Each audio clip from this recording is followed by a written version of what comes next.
What's up, everyone? It's PokeGal here. I'm all ready. I'm packed. I'm going to Louisville, Kentucky to go to Cards and All Gaming. Okay, I'm all packed. I got my sunglasses, looking cute. Right, sort of, right? I'm all packed. I'm waiting for my taxi to pick me up. Heading to LAX. I think I hear my taxi. All right, you guys, heading out, okay? Guess what? I'm taking you guys with me.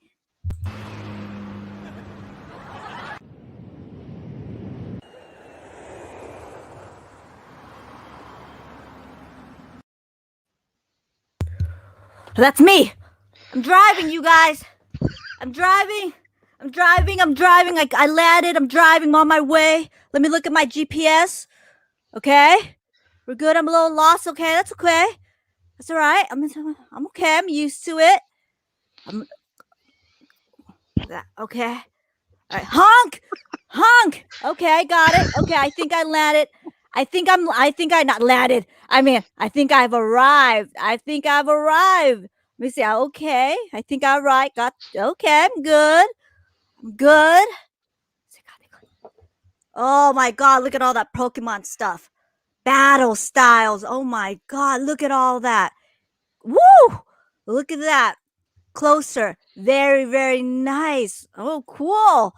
Very, very nice. Ooh, game. Woo! PSA cards. Oh my god, I'm a little. Who is this? Who is this handsome man here? Excuse me, sir.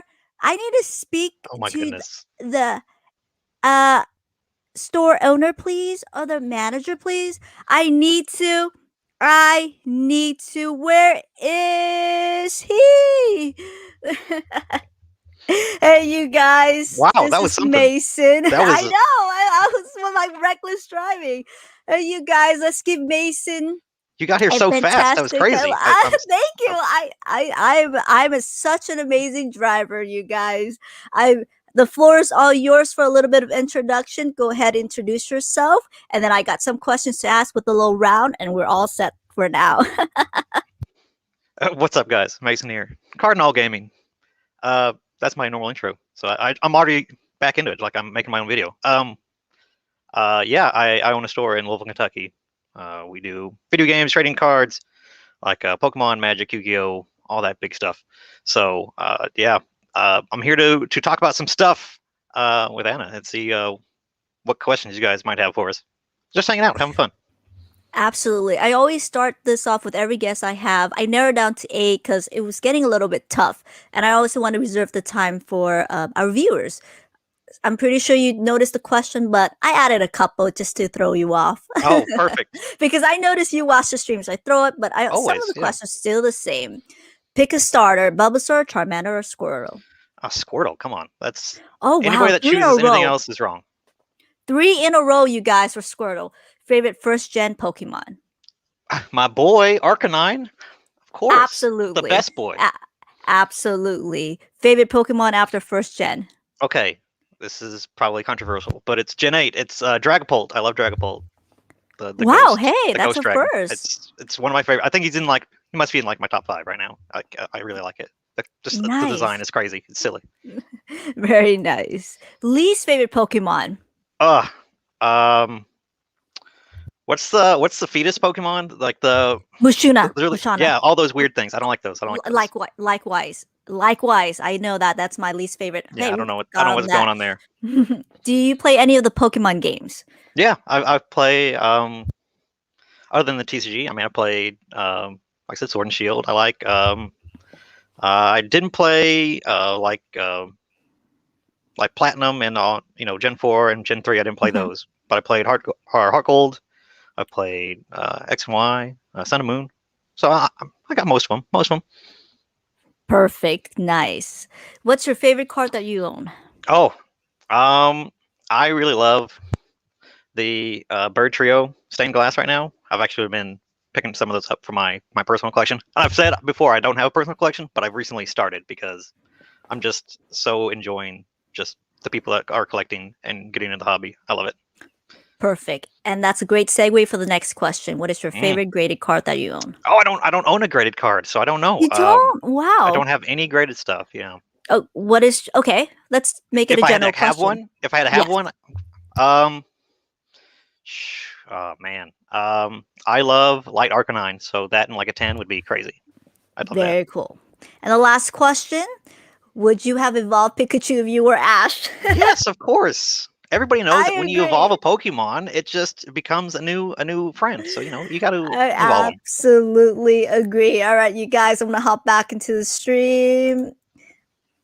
I'm here, you guys. There we go. Let There me we go. There we go. Let me do a quick shout out to everyone. Hefe to the moon. There you go. Hey Geraldo. Hey SRRCJ. What's up, Drew? Swami. There you go. Car Squeaks. There We got you Squeaks. go. All right. Squeaks All is right. Let's there. go. Let's go. Jody, Car. Hey Z. Always there you go. Hearing Mason laugh is great. Oh, best intro ever. Thank you. PS5. Hey Eddie. There we go. Hi. Highly blessed. Let me go here. CJ, Squeak. Good to see you guys are. Let me go here. All right. So you guys, this is a live Q&A. A lot of people are going to join in a little bit later. So great that you guys join. The questions, it's all reserved to you guys. I'm going to try to limit my question, but I'll get, of course, it's me. I just talk a lot, but reserve is going to be for you guys. Let's just dive in because I saw, look at Sweet. You don't like my own a first grade email. No, Moon is terrible. It's a terrible idea. I don't know how it got passed. I mean, I'm in on keychains. I can do all that stuff, but that's just it's a weird one. Jody, there you guys go. All right, I think I saw first question. We're gonna go. What, you don't like Moon? I agree. I do not. Spot on for that. Do you like Mew? Hey. Oh yeah, who doesn't like Mew? Mew's awesome. Have you always liked more mythical Pokemon? Oh, here I am asking questions. Sorry, you guys. No, that's fine. I don't know. No, not necessarily. It's not like what I'm looking for, but I love Blastoise. I love Gengar. I love a lot of the Gen 1 stuff, but there's a couple of other ones mixed in there. Pancham, I think, is awesome. Yeah, there's just I like some baby, starters. Oh, that's true. Pancham is lower cute level stuff. Too. Yeah, that's very, very true. That is very true. Wow. Glad you didn't crash the car at 4. Oh man. Oh, I know. That's true. You never know. You never know. You never know. But something really quick about me. When I went to law school in San Diego, I got 3 speeding tickets and 3 car accident in 3 months. Wow. I kid you not. I know. I'm terrible. I actually fought 2 of the speeding tickets, so I won. But I'm like, I am a terrible driver. I will admit that. I'm terrible. Okay. The insurance is up the roof.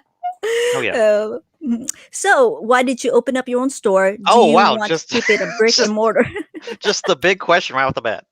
Exactly. Okay. So yeah, I first started getting back into Pokemon because people of my age and I guess our age, were all into Pokemon when it first came out. But I started getting back into Pokemon when my stepkids were younger and were getting in the game. And after they went and played, and we went to LGS that existed then, and then played there. And of course, they, as a lot of people do, they grow out of playing the game, and then they want to move on to something else. So I have all these cards from their collections that I don't know what to do with. So I was like, okay, well, I got to get rid of these, or make my money back somehow. So I started selling the cards on eBay and stuff like that. I was like, okay. And I had my collection from when I was a kid, and I was like, okay, let's see what these are worth. And of course, they had value, not what they are now, but but we're moving them on eBay and flipping collections I would buy from Craigslist and stuff like that. So that's how I started doing that part. And then I got with my business partner, Zach. He was doing video games and selling on eBay at the time. So we kind of paired up and started out of his garage and out of a little office space and kind of grew it from there just with what we had. It was, it's been fun. It's been awesome. Heck of a ride for the past 4 years now. Yeah, since we had a brick and mortar. So yeah, it's and we're doing and growing more and doing more things. So it's kind of an ever evolving thing. Did you start primarily on just create trading cards, or did you start with? Because I know my local card shop here, he started selling board games, and then Yeah, yeah. slowly transitioned into just sports cards, and now Pokemon cards and everything else, but a little bit more. So he just basically shifted from board games to just trading cards. So he only has like a tiny Okay. little section on board games now. Yeah, we carry a lot of that same kind of stuff, but yeah, it's good to diversify and like get a better scope of stuff because people that are into board games like trading cards, and people that like video games like trading cards, and anime stuff and Gundams and all that kind of stuff. So it's all very similar likes of things. So yeah, if you put them all together in a store, it makes sense. So it's a good. Gotcha. The next question is a little bit controversial, but it is, remember, you guys, we're all subject to our own opinions. So we're all subject, of course, I'm ready. it's a little bit, we all have our own opinion. And of course, it's just how we approach things. But again, it's purely opinion. So thoughts on scalpers? So it is very much a shame that when people go with their kids into my store or big box stores or wherever and can't find products for their kids to open up like we all did when we were kids and have that same experience, it's bad. It's not good for the hobby. It's not good for keeping the generations building and people interested in the game. So that sucks. Um, yeah, people that are hoarding this product just to because the demand is there, things prices are so high. It sucks. It sucks for everybody. Everybody that's involved. Nobody's winning when there's scalpers and there's uh, a situation for people to take advantage of other people. It's just because there's no product. It sucks. Um, yeah, and I'm sure there'll be more questions about pricing and things like that coming forward because that's what everybody wants to ask me all the time. But scalpers in particular, they are scalpers are a sign that the hobby has a lot of interest and people really like it. So there's room to argue that if there's scalpers there, that means that there's people wanting product and are willing to and go after it and pay more for it if since the demand is there. So scalpers are not good for the end consumer, but it is a healthy sign of interest, I guess. So there's at least that. Correct. Yeah. I think Squeak, since he's here, he made a video all about it. I do want to ask you just a quick question. It's a little bit difficult. Let me know if you want to revisit it. Okay. Yeah. But I do want to ask, because since we're on the subject of scalpers, do Mm. you think there could be a secondary market without a primary market? Because I am a firm believer that the primary market is very important. Just I want your opinion on that. So yes, scalpers secondary market is vital, but do you think So you're uh saying as in big box as in stores doing what they do? no, not at all. Okay. I'm asking for the scalpers to exist and all of everybody that just sits there and flip, right? We're not talking about investors. Investors do Sure. sometimes hold the product. We're talking Right. about people that go to Walmart or Target and just buy it all and then just flip them, right? There are For scalpers. sure. Yeah. So if there are not collectors out there, or not people that are interested in Pokemon, which is the primary market, which is what I think they are, right? There, you got to have Right. people that are interested in the hobby. So the primary market. Do you think the scalpers will exist if there's just no people that don't buy? It No. could be Yeah. a Yeah. rhetorical question, but I apologize if it No. is. No. It's obviously prices are what they are because people are willing to pay them, and people's time or the effort uh, is not worth it. They'd rather just pay the money and just be like, all right, just I want my stuff, just ship it to me or whatever, or buy it in the parking lot somewhere instead of having to Mm-hmm. go Mm-hmm. line up and do all that big box stores or whatever, or GameStop that you pre-order at and then they say, oh hey, we don't have it, sorry, we'll see you in May, instead of on release day. So there's situations like that too. But yeah, it's just a part of when prices are locked at a position and don't have that freedom to move. there's going to be people that take advantage of that. Correct. It just is. Yeah. Exactly. Why I asked that question is because the last statement that you made that nobody wins, and I kind of I do agree in some ways. So yeah, so absolutely. Hey Sonder. Hey Dimit. Hmm. Excellent. My day's going great. Mew Uh-huh. 3 is a lucky number 2. Steven. Hey Mason. Hoping you have your great weekend. I am. I am. Today and tomorrow is my days off. So yeah, I'm a day behind, but yeah. Very nice. People in San Diego drive like they always late. That's very true. That is absolutely true. Muna is not a phoenix, has limb and stuff. It's Oh, which one am I Mushana. thinking of? Which one am I thinking of? Mushana. You're Let thinking me of see. Mushana. I know what you're thinking of. I can Hold on. Let me see. Yeah, can you pull it up and like put a picture? Yes, Musharna is the one I'm thinking of. Yes. Thank you, Squeaks, for correcting that.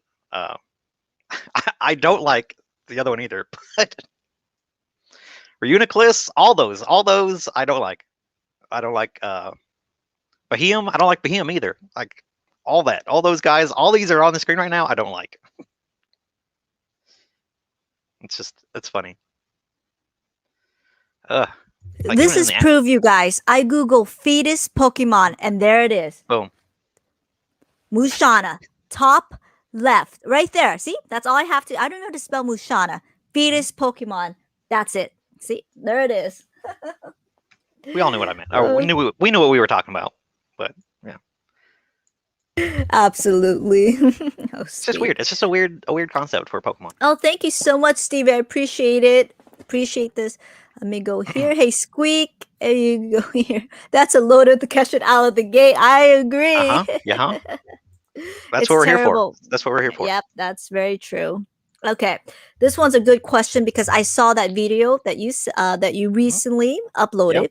And Mason, Boo, which is Foster's Caribou, has definitely impacted the YouTube community.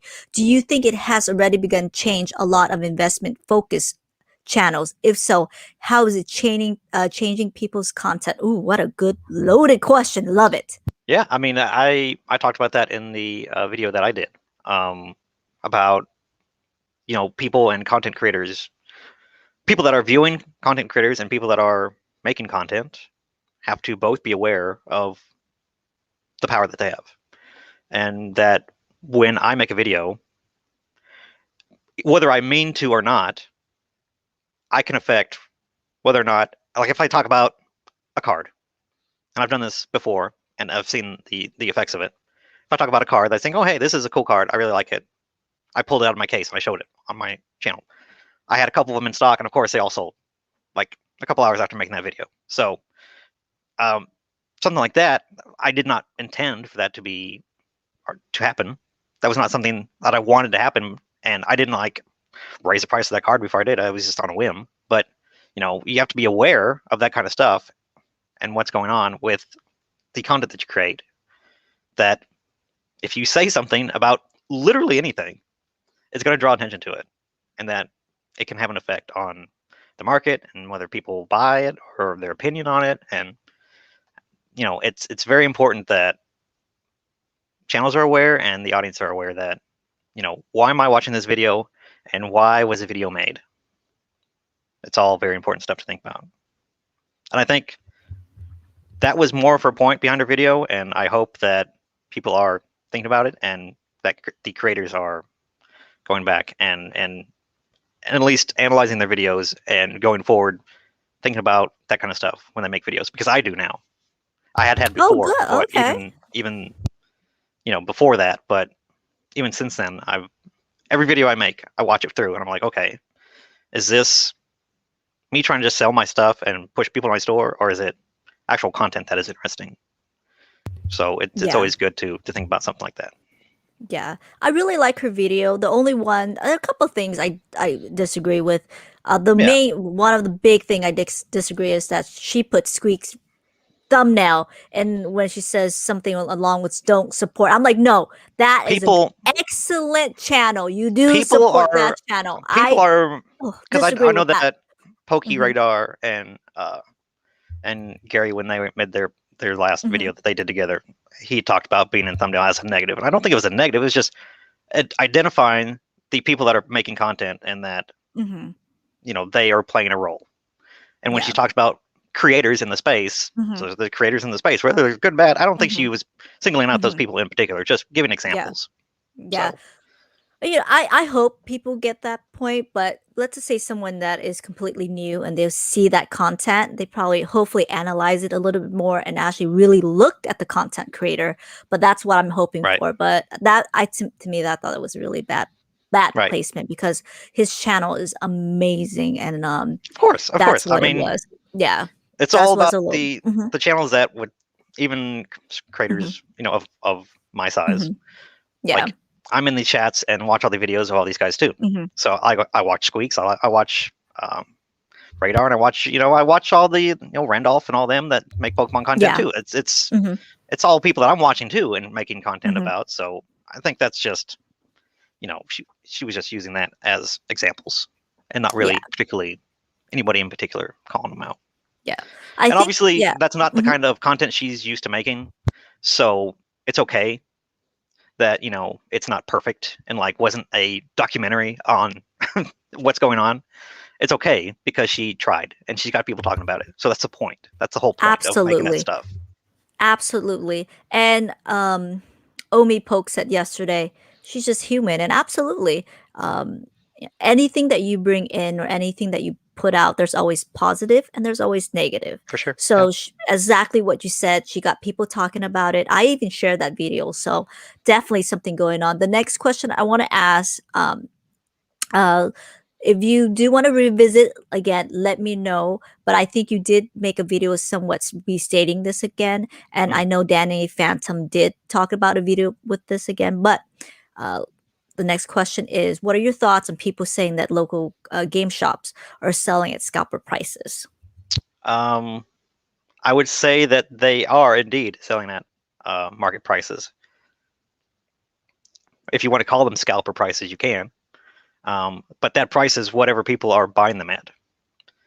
Yeah. And people talk about, and I make comments on my videos all the time about pricing. And I Hmm. went to your store and Hmm. it's all so expensive. Like, why are you selling at these prices? Hmm. There's a lot of business Hmm. and economic stuff that is in play there that is contributing to all that stuff and Hmm. the prices being what they Hmm.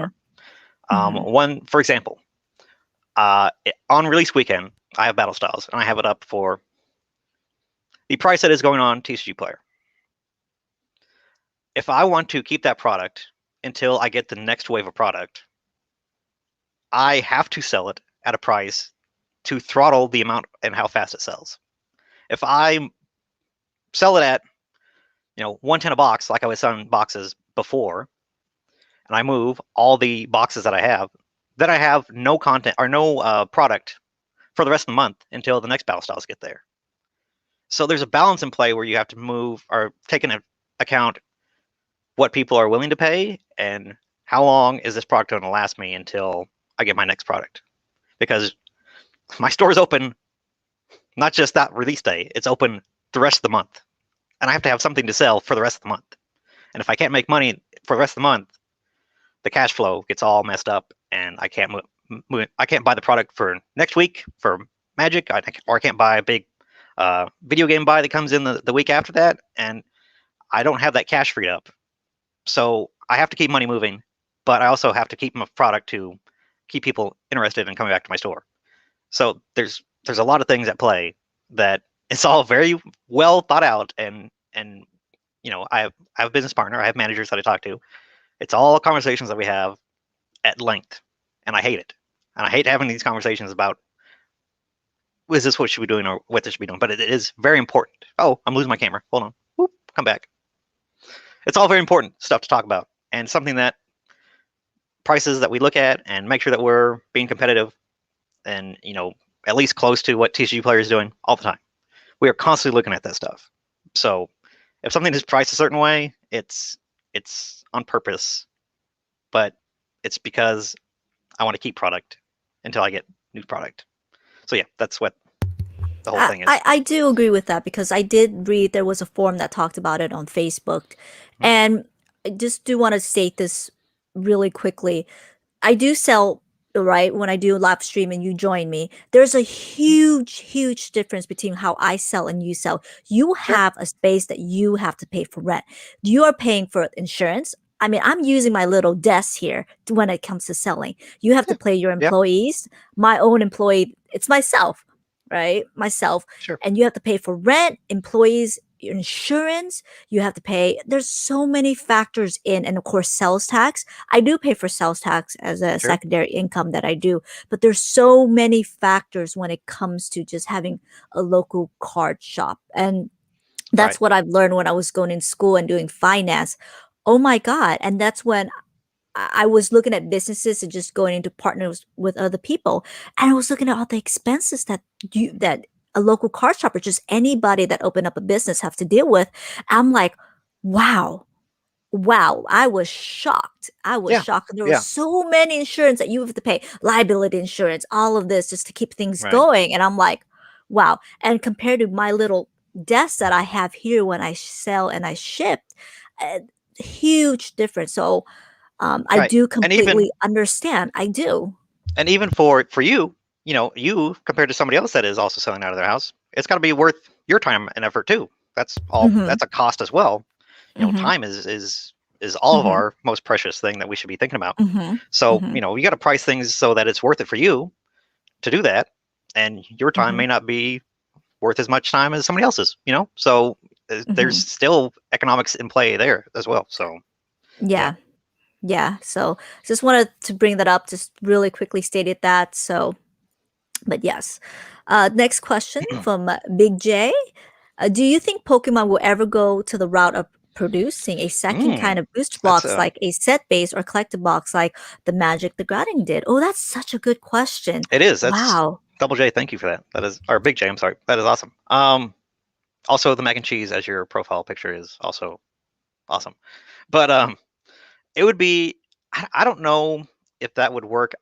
Um, I'm more liking how they're doing it now, where we're getting these alternate arts and more of the stylized cards that maybe necessarily aren't best for players, but people that did want to collect and invest and say that these are the big chase cards, the big money cards, that those are the things to go after. Because even things like gold cards, when players play with these cards, they like to be flashy and bling out their decks. When they play the card game. So gold cards are awesome because they are big and nice and flashy. But the alternate arts, those seem to be more for collectors, more for binders, and for people to send off to grade. So I kind of like that and what they're doing with that. And I think as they roll out, like with the next set, Chilling Reign has the Galarian bird forms, those alternate cards that look awesome, beautiful cards. I would rather have that and have people invest and collect that than play with that, because that's just a beautiful card getting dinged up and bent up too when people are playing with it. So I'd rather, yeah, do that. To So be honest, yeah, with you, when I went to my local card shop, because I vouch, I support. I'm a huge supporter of local card shop or local yeah, game shop. Huge. To be honest with you, when I go to buy, just not buy cards, just see what people play, they love to bling out their deck. I'm not kidding. mhm, I definitely. love to bling out their deck. And I asked a question with Omi Poke yesterday. I'm like, how much of these collectors or just players just spending on their deck? And he says about $150. I'm like, there's no way. There's no way. I saw those gold cards. Yeah. I'm like, they're matching my earrings here. And I'm like, those are they're playing it. They would like to spend. I thought it was great. No, yeah. People Go love them. the gold cards, and when they have even energy cards that you have to have, probably 10 or so about in your deck. They have gold versions of those, so they're going to buy Mhm, those and put those in the decks. And cards that you can. I literally give energies mhm. away for free, and people are spending. I think those are like $30-$40 right now. So it's, Oh yeah, yeah. people just do it Oh because they just yeah. want to be flashy. They're spending. Oh yeah, I Yeah. absolutely. Alex Lorenta 100. I apologize I mispronounced your name or anybody. I am so terrible at names. And I made a joke. I even mispronounce my own name sometimes. Mm, It's Anna, but I call myself Anna sometimes. I'm just being honest. I'm it just happens. terrible with names. Do you think Pokemon will ever become less collectible now that millions of people Oh, that's such a great question. Millions of people hoarding sealed products. Hmm. Hmm. Mm. Okay.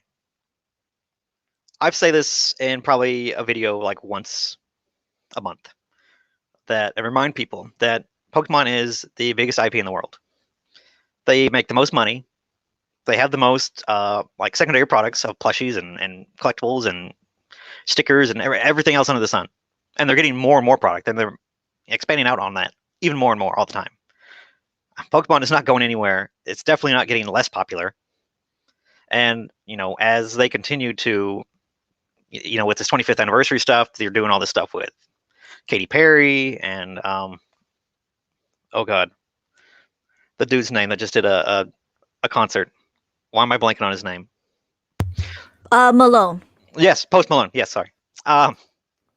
We get these big names that normally would not care about a children's anime or card game or whatever, getting into it and supporting and getting promotions and starting promotions with Pokemon. It's only going to get bigger. It's not going to get any smaller. And the hobby is only growing and getting more people into it. So I don't see it going anywhere.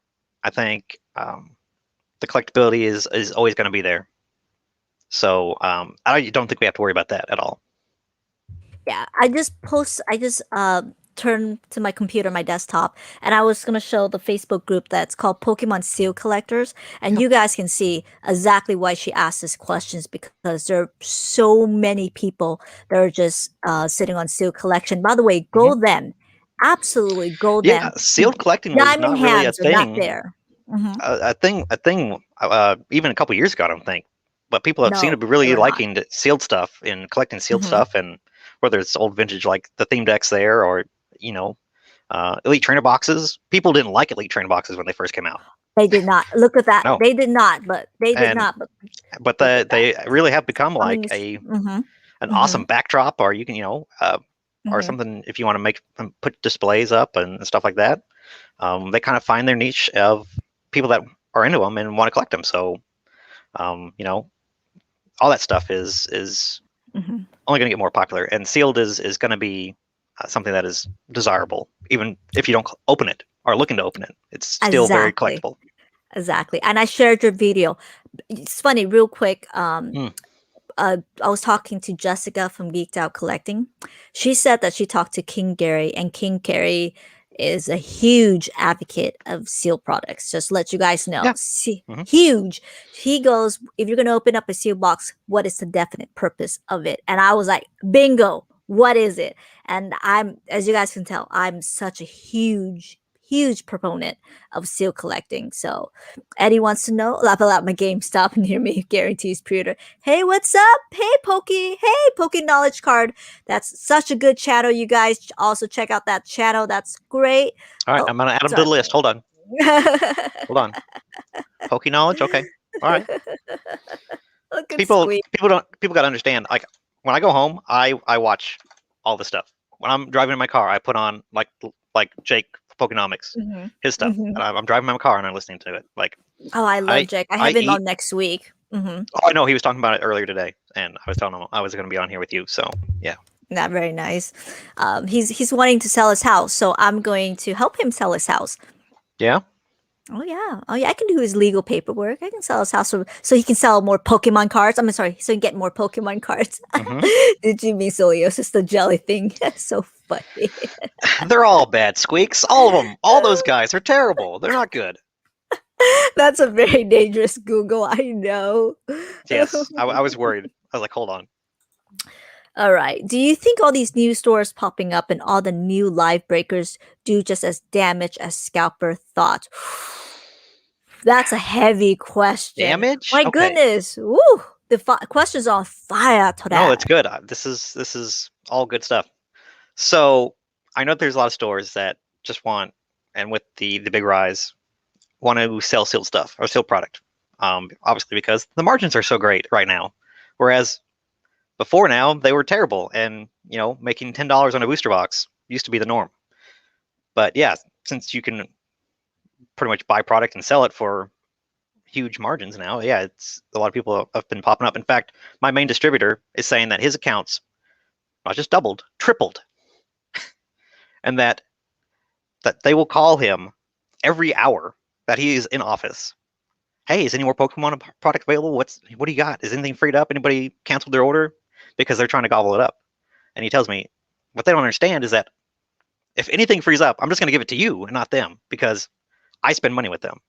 So it's just, yeah, they see tons of stuff. I think from the aspect of LGS is not getting as much product because I know a lot of LGS did not get a lot of battle styles at all. I was worried, and I feel very lucky and maybe even over allocated on the first wave because of just they're my main guys and I spend so much with them. But I know a lot of stores got a few boxes. I mean, one or two. Some were saying just a booster box, not cases, booster boxes. It's just wild. So that hurts because CC Supply and the bigger stores that keep people in the hobby and people interested and sell singles and sell sleeves and auxiliary stuff that all of these collectors will need. They're missing out on and not being supported because they're getting less product. But then, these guys are just flipping out of their house and shipping it on eBay for whatever the pricing is. That kind of stuff can hurt the hobby that way when all these LGSs. I know there's LGS questions coming up, so I'm going to save that little thing and go on to live breakers. I like live breakers. I think they're cool. I mean, who doesn't like watching people open packs? I think it's entertaining. Like if I'm sitting at home and I'm maybe doing something for the shop or posting listings of pre-release stuff or whatever, I'll put one of those channels on and watch and see what they get. It's cool, and it's a way for people when prices are so expensive and out of reach for so many people to live vicariously and open packs and watch other people open packs and buy packs that otherwise wouldn't be available to you. Yeah, you're paying a little bit more, but then you get to share that experience with everybody else that's watching as well. So there's it's a communal thing as well. So I don't think live breakers are doing any damage at all. In fact, I think they're even more advocating and helping the hobby because you're seeing all this awesome product and all these good cards and sets that even if they do vintage breaks that you didn't get to experience opening. So I think all those live breaks, even if they do vintage stuff, yeah, it's taking that stuff out of the market, but it's all enjoyable. It's for fun, and we should all be having fun together. Yeah, just a little quick and just again with my opinion, you guys. I think live breaks are really fun. Like actually, I know a lot of live breakers. The Yeah. only issue I think that comes to my mind is when the person that's selling you packs has a personal interest in selling you packs and giving you financial advice when they should not. As in, Correct. you buy packs from me. Guess what, you guys? Pokey rich, right? Right. Rate this Mr. Mine and save it for 20 years, $20,000. Right. Based on what?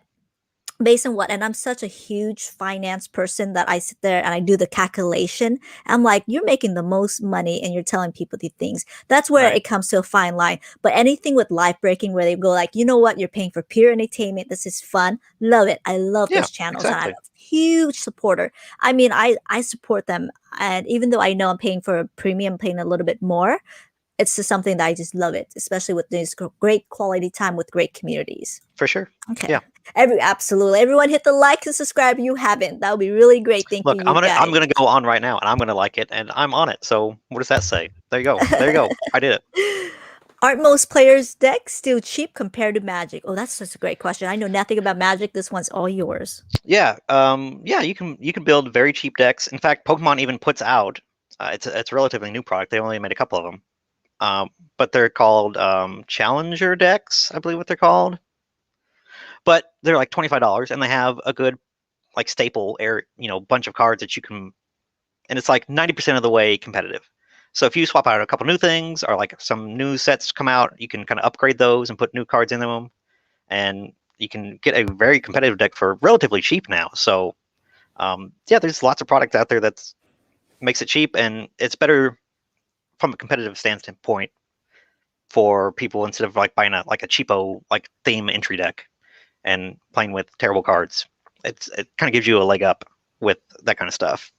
So they have that kind of stuff, and even if you just wanted to build one from scratch, if you go to a LGS and buy the singles, or on TCG Player and buy the singles, you can make a deck for relatively cheap. I've built a deck for $30 one time. It Oh wasn't wow. it wasn't amazing, but you know, Hmm. you Hmm. could play it and have fun. Oh wow. Do you play Magic? Do you know how to play Magic? I know how to play. I don't play. Zach, my other owner, plays, and a lot of the guys that my employees play. So Cool. yeah. Very, very cool. So Quan with Pokemon comments on the Mhm. alpha investment take on the Hasbro and cutting out on distribution and local card shop and going through Amazon. Ooh, I never see this comment before. Yeah, this is something that's relatively new. That's just happened here Okay. recently.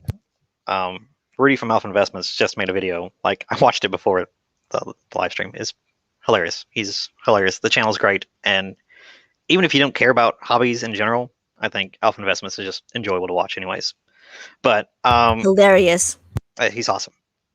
Uh, they phrased it in a way that I don't think they meant to be as harsh as they are.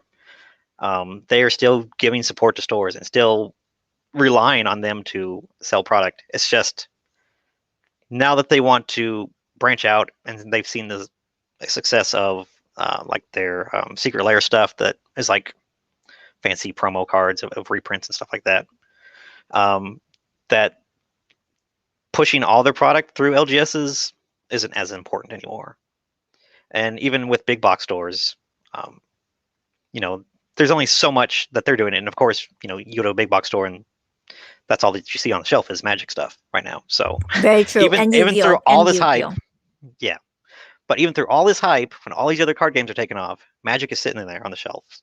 And then you have to ask, okay, why? Why is this happening? Why is nobody buying this even just to play at home and sit around the table at home when all these other card games are doing so well? And I think they're reacting to that. And I know what I actually talked to a representative from Wizard of the Coast, and they swore at that point in time they were not selling directly on Amazon, and that all the people that are selling were secondary sellers. I don't know how much that has changed, and I don't know with him being a marketing person if he just didn't know what they were doing at the time. So take that for what it is. But yeah, I mean, why wouldn't you sell on Amazon? If I have something that is not moving, it's not selling as well as I thought, I put it on eBay, I put it on Amazon. That's just how you move product. And with more and Bigger more outrage. sellers, Yeah. yeah, absolutely. And if you want more eyes on it, you got to put it where the eyes are. And Amazon is definitely a powerhouse for selling stuff. Absolutely. Radar and Gary got lots of downvote. I thought it was weird. They was having a good discussion. I thought, oh, I gotta check out that video. Hey, Seem the Meme downvote Ingo engagement, which is still good. Exactly. That's Car, exactly what Squeak told me. you That's are exactly absolutely what Squeak correct. told me. YouTube counts upvotes just like downvotes. They're exactly the same. So Vincent Mason, where do you see Pokemon focusing in printing power in the future? Wow, what a great question. New sets for kids and availability, or older sets for collectors and investor? Woo, what a bomb question. I think they really have to balance it. And this is something that uh, Jake's live stream was just talking about today, and it kind of the way he phrased it was something that I've never really thought about it before. Is that Pokemon needs to be very aware of the multi-generational aspect of Pokemon, with it being 25 years old now. There's parents going with their kids to buy new product, and you got to kind of hit both sides. That if keep the parents entertained, just like you want to keep the kids entertained, because that's how you get them to stay in the hobby. That creates long-term people that are interested, and not this flash in the pan, do it for the money kind of stuff. So I think we're going to see again. I think the alt arts is a good solution to that kind of stuff, and seeing people that want to collect the cards while also putting out awesome sets like Battle Styles is an awesome set for players, not so much for collectors, but there is still stuff there for them to chase after. So I think they're just going to get better at the balance of that. I think you kind of have to throw one a bone after a while when you had so many collectible sets with Champion's Path and Shining Fates that you have to you can't just be all one or the other. And Pokemon, I think, is knowing, and I think they're doing a great job at blending the two together. That's true. That's true. I think, and it's just my argument. Comment in the section, you guys. Yeah. Comment in the chat. I think, and I think, and this is purely opinion. I think that Pokemon caters a little bit more to players than collectors, just a Yeah. tad more, because Yeah. I remember just again Roaring Skies, and anytime there's a card that's playable, bang, it'll be in a tin. It will be Hmm. in a tin to make it more accessible to for players, and that's what I really do because I remember when Roaring Skies, people can't play because the cards were so expensive. With the Ultra Ball from Plasma Freeze, bang, reprint on Sun and Moon. So I really do think they try to Yeah. cater more to Let me ask players. you. Let me ask you a question then, Okay, PokeGal. yeah, yeah. As a collector, what would you rather see? Would you rather see a variety of Pokemon that are being featured and also being powerful in play, or do you just want like the Lugias, the Rayquazas, the Pikachu's? Do you like that kind of stuff? And for them to be good in the card game, because there is some bias in the card game that I think they always make um, like they always make like a Blastoise really powerful and then not a Venusaur Mm-hmm. ever. So I think there's a lot of Gotcha, bias on. I gotcha. think like the people that make the Mm-hmm. game have like Gotcha. their favorite Pokemon and make good cards for it. So it's Gotcha. kind of funny. But what do you prefer to see? That's a great question, and I'm gonna shamelessly Hmm. say to you, and I've admit this many times. Even though I've been collecting for 22 years, I have never learned to play the game. No, I know Never, it's a tragedy. never. It The biggest is. I tragedy of the dislike. biggest scandal I of dislike. all the I know PokeTubing. dislike. I can't believe it. Um, but more as a collector, I focus towards art.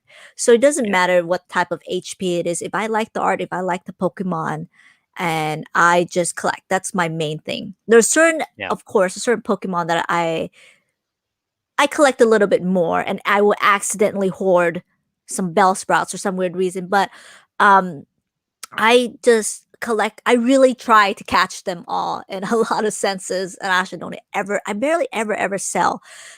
So I lean towards more the art. So I really like certain artists in there, and more sure, of just yeah, how the style of it. I'm not really sure how the HP doesn't matter to me. I'm more of the art and what type of Pokemon it is, and I sometimes I was on the fence with Rainbow Rares, but I think it caught on. Eventually, I'm like, it's not that Mm, bad. You know, I don't. it caught on. I'm not a It big fan of it rainbows. caught on I don't to like them. me. I Yeah, don't it like them caught as on to much. me. But It caught on to me. I do like gold cards. I think the gold is a good accent. I'd rather do those than rainbows. But Yeah, I don't it caught like on. supporters, the full art supporters that are rainbow. I don't like those. But oh well, that's good Gotcha. to know. And Swami, Mason. we need a Bellsprout V card. That's what we need. We need a Bellsprout V. No, Yeah. no, not at all. I just, oh my God, Bellsprout. Oh, it's fun. I honestly don't even know how I just look at that. That's awesome. I honestly don't even know how I managed to hoard all those Bellsprout. It's just I don't know. I just Swami. Next question. I think Moving on. Moving of on. it. Yeah, Swami. I think of it like a record of people. I'm sorry, a record amount of sellers now, and you're allocated. You do not Mhm. receive as much product as before, so the increase of prices is offsetting that. Am I wrong? Oh, good question. Yeah, I mean that's what I was talking about before. That I have to maintain product for through the dry period of product until I get restocks. So yeah, the pricing is to counteract and so that I don't sell out too quickly because the demand is there. So I will even price things higher if I have to, just to slow down the sales. And I know that is a very blessed position to be in. And I have the YouTube channel and just the success of business to thank for that. Anyways, to be in such a terrible position where I have to slow down how much money I make. But yeah, that is definitely what the increase in prices for LGS is doing. It's throttling the sales and stretching that product out Hmm. while also increasing how much I get for each product I sell. Gotcha. It's very important to maintain and get that kind of cash out of a Hmm. product if I'm going to hold it for so long. Hmm. Because we used to do where we just get all the product and then dump it, Hmm. right? To try to Hmm. make as much money Yeah. because Hmm. people's attention spans are only so long. When a new set Hmm. releases, it's Hmm. only popular for 2 weeks before people Hmm. go back to being okay. It's not collectible or whatever. Hmm. So, but now if the demand is stretched out all the way Hmm. until forever, apparently, that, Mhm. going on, 6 months now. What's the hurry to sell product Yeah. is really what the answer Yeah. is. Yeah. So yeah, that's that. Yeah. I visited my local card shop, I think on Friday, and he told me he gets like less than 5% of his allocation. That was crazy. I'm like, Yeah, really? He's like, wow. He's like, yep, less percent, like 5% of his allocation. And he think it's because they need to give a piece to everybody. So that's the reason why. And I'm like, okay, yeah, I guess that makes yeah. sense. Yeah, that makes sense. Shaquan with Pokemon, hard one. Oh God, that's a disclaimer there. I like that. I like that Hmm, warning. hmm. Are brick and mortar stores dying? Oh, I hope not. Blockbusters, I know it's not a pretty discussion, but amazing. Ooh. No, I think it's a incredibly relevant discussion. I think it's something that people need to think about and talk about a lot more, about you know these niche stores that cater to very specific reasons. And I think that so long as the community is there, that store is going to continue. I have a big player base of players that are very upset that they can't come to my store and play, and that's why I'm not worried about, when things go back to normal, whether or not I'm going to be still in business, or if at the end of this I'm going to be in business again, or after that. It's because I know that when we all go back to, going out and wanting to hang out together again, that not that we don't now, but when we can, that stores like me or mine are going to be just okay. So yeah, there definitely is, as people move to buying online and the convenience of that, and but the community aspect is definitely what's going to keep, stores like mine around. So long as the interest is there and people want to do that, and people are playing the card game or just collecting and want to see cards, in person, that's a very big reason as well. Walking into my store and paying the 10% more that you might buy a card for than the, you know bottom of the pricing that you have to on eBay or wherever else you can buy your cards. Seeing it in person, I have people that say they would do that. They would pay more if they knew that I could look at a card and say, yeah, this is going to be a 9, and buy it from me, because they know that, I get good cards and that I grade fairly. And even, having a website, people know that my store grades pretty harshly. And if I say something is lightly played, that card is going to get a good grade. And if I say something is near mint, it is absolutely near mint, and that you can buy an expensive card without having to worry about it. So as opposed to somebody that's on, you know, eBay or a TCG player, they say it's near mint when they don't even know the parameters or what that means. So yeah, the stores like Possible mine are PSA 10 on right. eBay. Yeah, Possible exactly, PSA 10. Yeah. exactly. Yeah. So yeah, so long as there's people out there that care and want to continue to collect and love the community aspects of whatever card game or whatever game in general they want to play, uh, brick and mortar is going to be okay. Gotcha. Before I did the discussion yesterday, I looked within a 20-mile radius from where I live. I think I counted about six local card game store that shut down throughout the years. It was really Yeah, sad. So it's pretty sad. That's why I'm such a huge supporter of local card shops. A yeah, huge. yeah. I'm actually surprised we didn't lose any here locally. Like, what a blessed position to be in, and that the community support is so high that we are able to not only, survive, but to thrive and grow, in this situation that we're in. So yeah, so long as the desire and the people support those sorts of businesses, there will be people that want to have a brick and mortar for sure. Gotcha. And Mason, do you think Pokemon will ever return to the first edition stamp or make a different booster box like the Magic the Gathering collector box? No, they will never bring back the first ed stamp. The first ed stamp means nothing. It also, doesn't help the value at all, and I think that's why they stopped it. Uh, you know, back then, because it creates a frenzy for product when it's the rarest, and drives prices up, and again is going to create these scenarios where people are scalping. And you can see this when Flesh and Blood, which is a new card game, the booster boxes are going for 8-10 times more expensive the first ed boxes than the unlimited. And there is some merit to, yeah, that's cool because it, gives collectors something to chase. But normally the first edition things are not what you want. You want the later product because that's when they get all the issues worked out, and there's no rush to produce this stuff.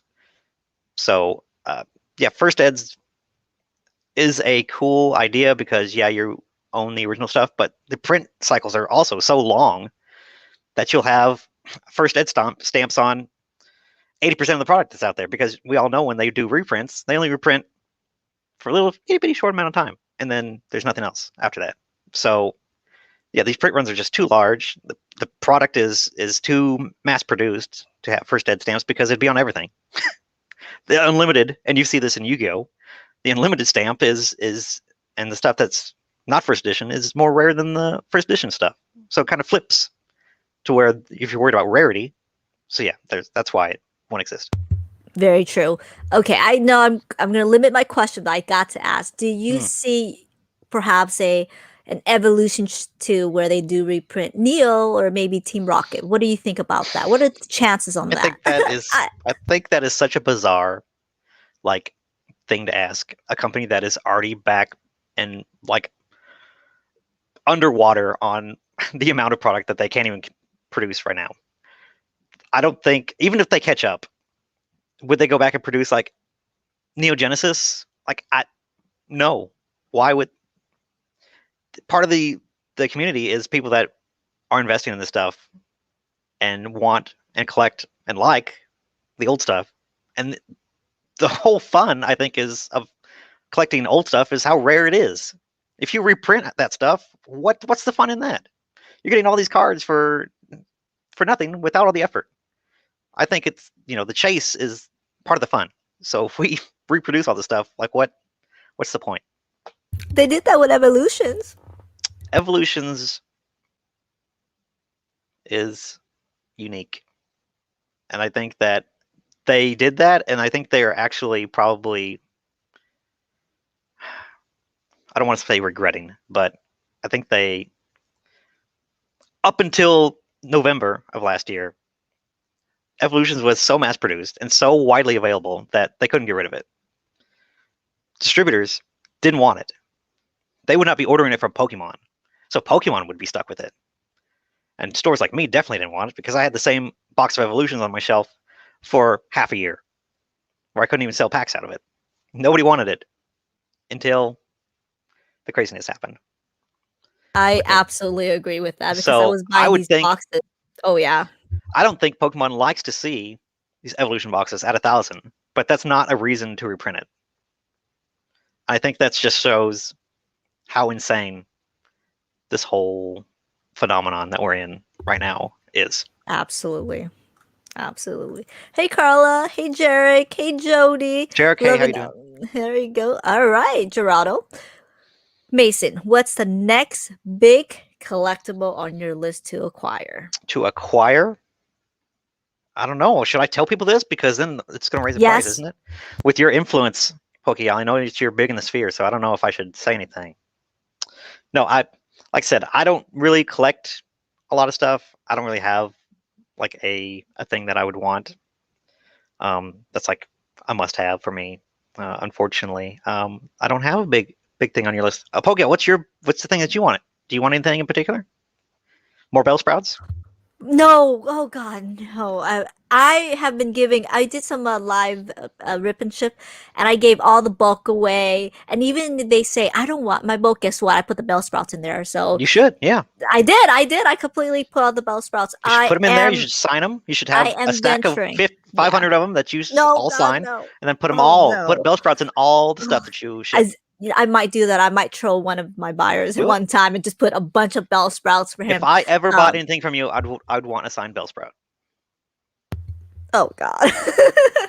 It's really funny because I made a joke and I said, and I did say, I was joking, you guys, and I said Bellsprout's the next big thing. And I went on eBay, I think like 2 weeks later, all the Bellsprout was sold, all the graded Bellsprouts. I'm like, oh my God, what did I do? Look, you're missing out. You're missing out on your own hype that you created. do not buy Bellsprout. It's not an investment, you guys. Do not buy. I made a joke. I said That we have if to say that is Bellsprouts, even oh God, scary. if But yeah, Bellsprouts were ever $100, I will give you guys 100. Whoever's watching $100 each. If they were wait, ever what? $100, yeah, you hear me. If they were ever consistently, not like one person that's chill bidding, okay?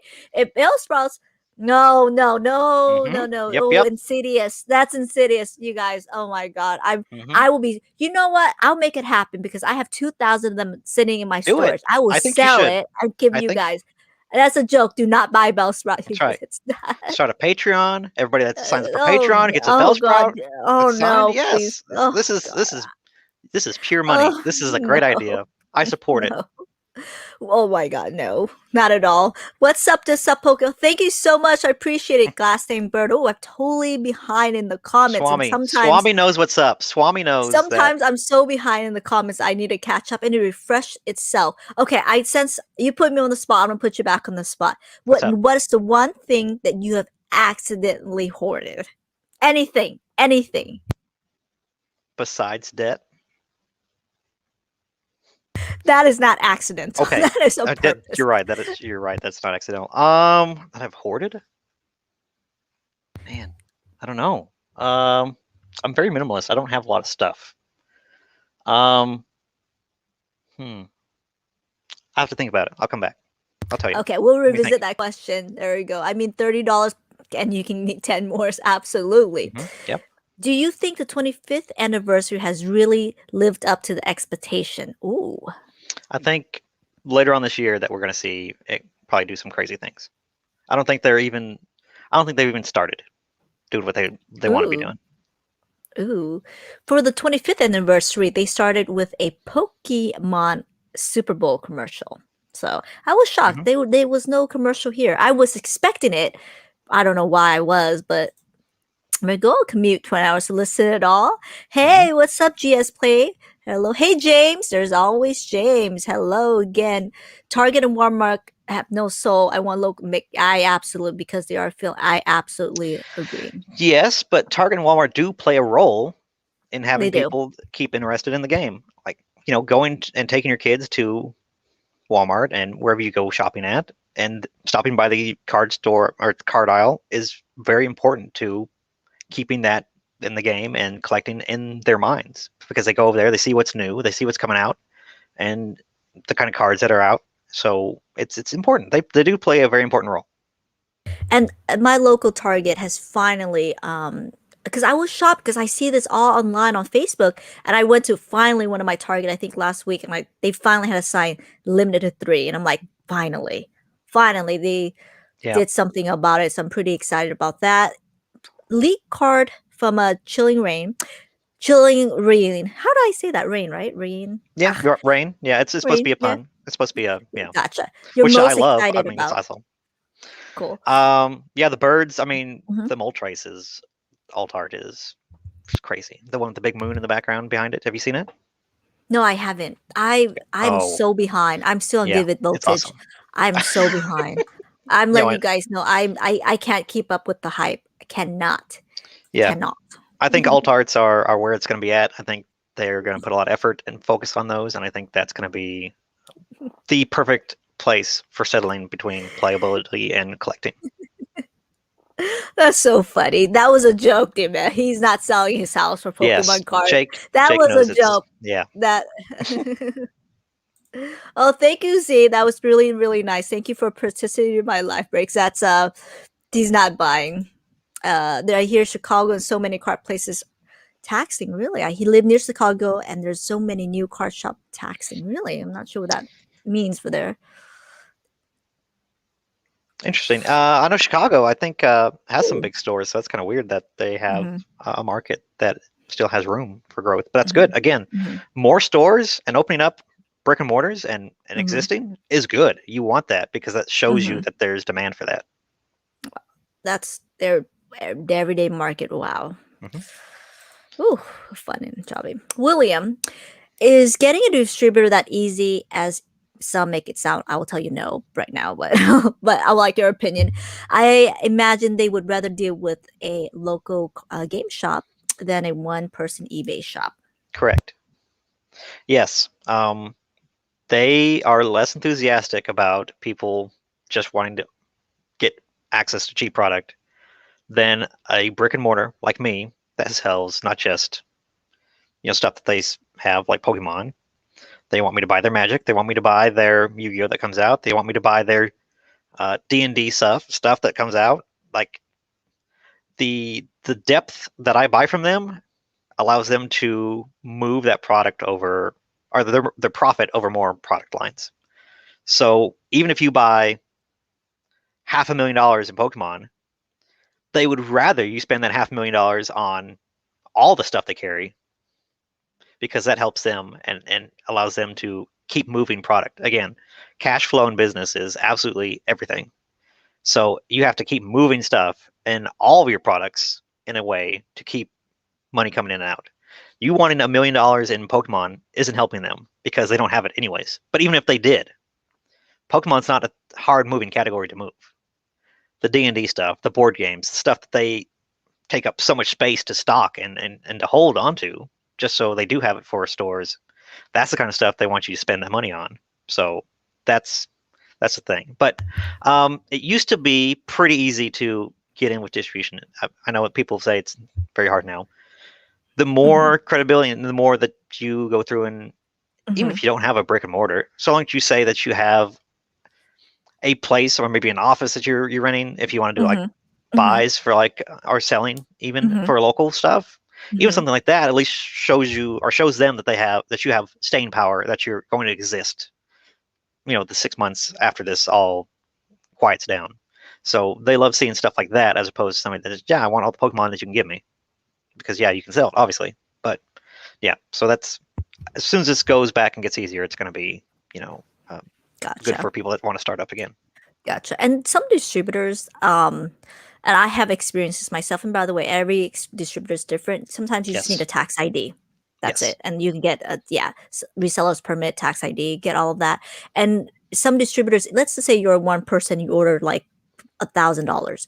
And if someone's ordered $10,000, they might just cancel your order. And I have experienced something like that. So that's and like I said, I've had people you need that capital right now. Right. And even people that do not do a lot with Pokemon and just buy in general, if they're not into Pokemon, they know that you don't have a big need for Pokemon, so they'll limit you even though that you spend a lot with them. So they're trying to get product to where it's filling demand the most. So again, it's I'm sure it's very complicated, and they're struggling with it just like we are, trying to figure out who should get what and how much. So it's hard for everybody. Yeah, I was reading Jody's comment, and I've been hearing this a lot as well. And maybe you can let me know if you notice this too.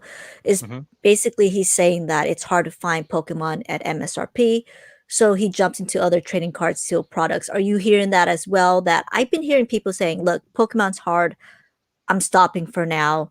I'll be back." Are you hearing that as well? Because I have been. Yes, I've seen that from a lot of people. And not just people that just got into it, a couple months ago, but people that have been long time, and even players that say, I can't afford to play the game. I can't afford to do open packs or stuff like that. So, there's a lot of people that just the hobby is shedding people, but it's growing pains, and it's things that we're all going to have to either we're going to get back into it, or things have to mellow out somehow. Absolutely. And it will mellow. I will. I'm a firm believer. I've seen this up. I've seen it down. I've seen it up. I've been through it. Magic's been sitting in the shelf for hella months. It's nothing to do with Hashbone News. Magic is whack. Stop Asian hate. Absolutely. I can see how people don't find modern Magic collectible, but I enjoy playing it a lot. That's really nice. Yeah, Magic is very much a player's game. It's not a collectible as much. So there's no Asian hate here, you guys. We have a lovely community. There's not at all. Who here is excited for the Pokemon remakes? Me? Hello? I've never played Diamond and Pearl, like I said, so I'm ready to go. I'm in it as soon as it comes out. Me too. Orarugu is always a good invitation. Yes, that's a great example of Pokemon that, for whatever reason, somebody on the Pokemon development team for the card game loves Oranguru. Wisco's the game is really fun once you learn to play it. I need to. Mhm. I need Yeah. to. Ironically, I've learned to play Dragon Ball Z because I went to an expo with my friend, and I was just sitting there, and he's like, "Do you want to learn to play the Dragon Ball Z game?" I'm like, "Okay," and I picked it up. I picked it up completely, but I've Do you know how many never. people would love to play Pokemon with you? You could be at a convention and people would line up to play Pokemon Uh with huh. you. Really? Do you guys gonna play Pokemon with me? True I story. guarantee True it. story. Guaranteed. 5 years. Okay, about 5, 6 years ago, I went to my local card shop, and I'm so sad that they went out of business. But I go to a couple because I love local car shop, huge. And I said it again like a billion times. I went to my local car shop, and he said, "I can't sell you these pre-release kit." They call it back then pre-release kit. Yeah. If you don't enter the competition and learn to play. I said, "Teach me." There Teach you me. go. There you Okay. go. I'm like, I can kick his butt, you know. I mean, I'll probably let him win. He's only 13 years old, but I Yeah. can kick his butt. I can try. And he's like, "Okay, teach me." He was teaching me, I think about 30 minutes later, he goes, "Just have the box." I'm like, "What happened?" He goes, just have the box. I think I was asking like a Mm. billing question. I go, Oh, but okay. Well. Darian, his name is Darian, ironically, with Darian Pokemon. But I said, Oh, I "Darian." thought it was No, Darium. I was like, it wow, wasn't. It how was just the awesome. same name. Okay. Coincidence. I said, "But Darian, how am I gonna go next year to buy more?" He goes, I'll just put a box for you, okay? Just don't worry." That's Just great. I'm like, That's "Oh, hilarious. that's a bad sign." I think I That's never had hilarious. more, and yeah, never more. I wish their live tournaments again. I would love it. I really Yeah. do like it. That was my social life, right? Just going to a local card shop and just interacting. Those are my first friends. I absolutely love it. Mason is dressed up for success. They're just used to seeing me in a hoodie, I think. So just wearing a normal shirt is just It's weird, his I day guess. off, you guys. Just hanging out. Yeah, his Blast Boy's still good. I remember the Radiance was really powerful. Hey. Yeah, I mean, traditionally, yeah, Blastoise is always like the more favorite one. Even Charizards were not very playable for a long time, except a few outliers. So just seeing him really good is kind of interesting. Is that an AP shooter from Plants and Monster? I have no idea what he meant by He's talking that. about Plants vs Zombies. Is that what he's talking about? The little P. Bellsprite looks like a thing. Oh, gotcha. I Yeah. getcha. With a firecracker replace those rainbow rares. Oof, Ooh. that's a hot Let take. me go here. Let me go. Completely agree. Let me go here. There's just talking. I'm gonna go here. Support your local car shop. I absolutely agree. They're just Yeah. talking about here. Right here. Is this true? Some fakes are a lot harder to notice than others. There have been some very good fakes here recently. Oh, tell us about it. I've seen most of the time when you get a fake Pokemon card, it's very easy to tell if you flip it over to the back because the colors will never be as good as it should be on the back. So fronts get pretty close sometimes, especially on like the GXs and the Vs, stuff like that. Some of them are very good. Mhm. But if you flip it over, you used to be always able to see very easily Mhm. right away that they spent all that time on the front, but they would never worry about the Mhm. back because nobody cared. Mhm. So Mhm. it's funny. But yeah, I've seen fakes with very good backs now. So the only and easiest way to tell now, it seems, is if you shine the light on it and kind Yep. of bend the card a little bit.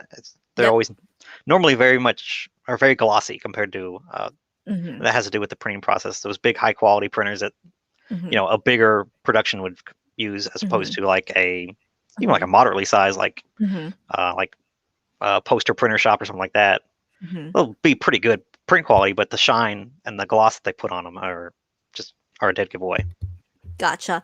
Before they could not get the font style down. They could not. No, Before, yeah, they're no, always but bad. now they have almost perfected that. It's I realized that. I almost perfected that. So I think the best yeah, way, if you guys don't know, you guys probably can YouTube it. Just get a flashlight, put it there. And I think that the fake one, the light shines completely through. You can see like a bright yellow. yeah. I've noticed that. But yeah, I was gonna James, say yeah.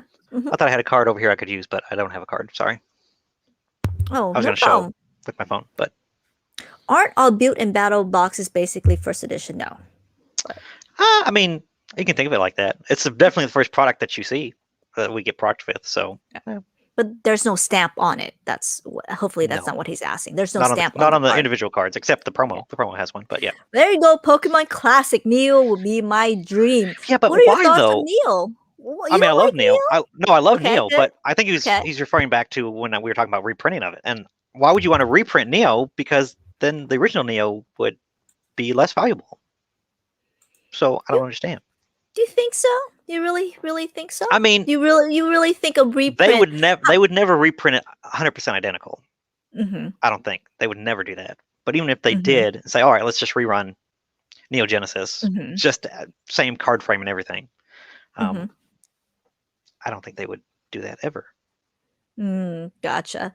Pokemon now has the opportunity to release Sword and Steel Evolution 2, and it simply include the Hollow Blastoise and Venusaur, and they will sell even if they put the printers on Blast. I really do. I really think Venusaur and Blastoise should definitely have their moment. I really do. They do. I They have really, new VMAX boxes out that are really cool. really. Yeah.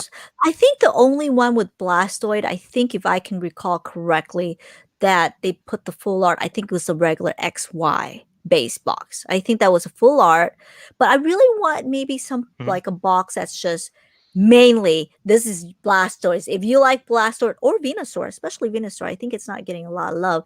This is it. Venusaur is What definitely not. yeah. Blastoise gets some cards every once in a while. Yeah, He had like a full Venusaur. art box every once in a Mhm. while. Yeah. Yeah.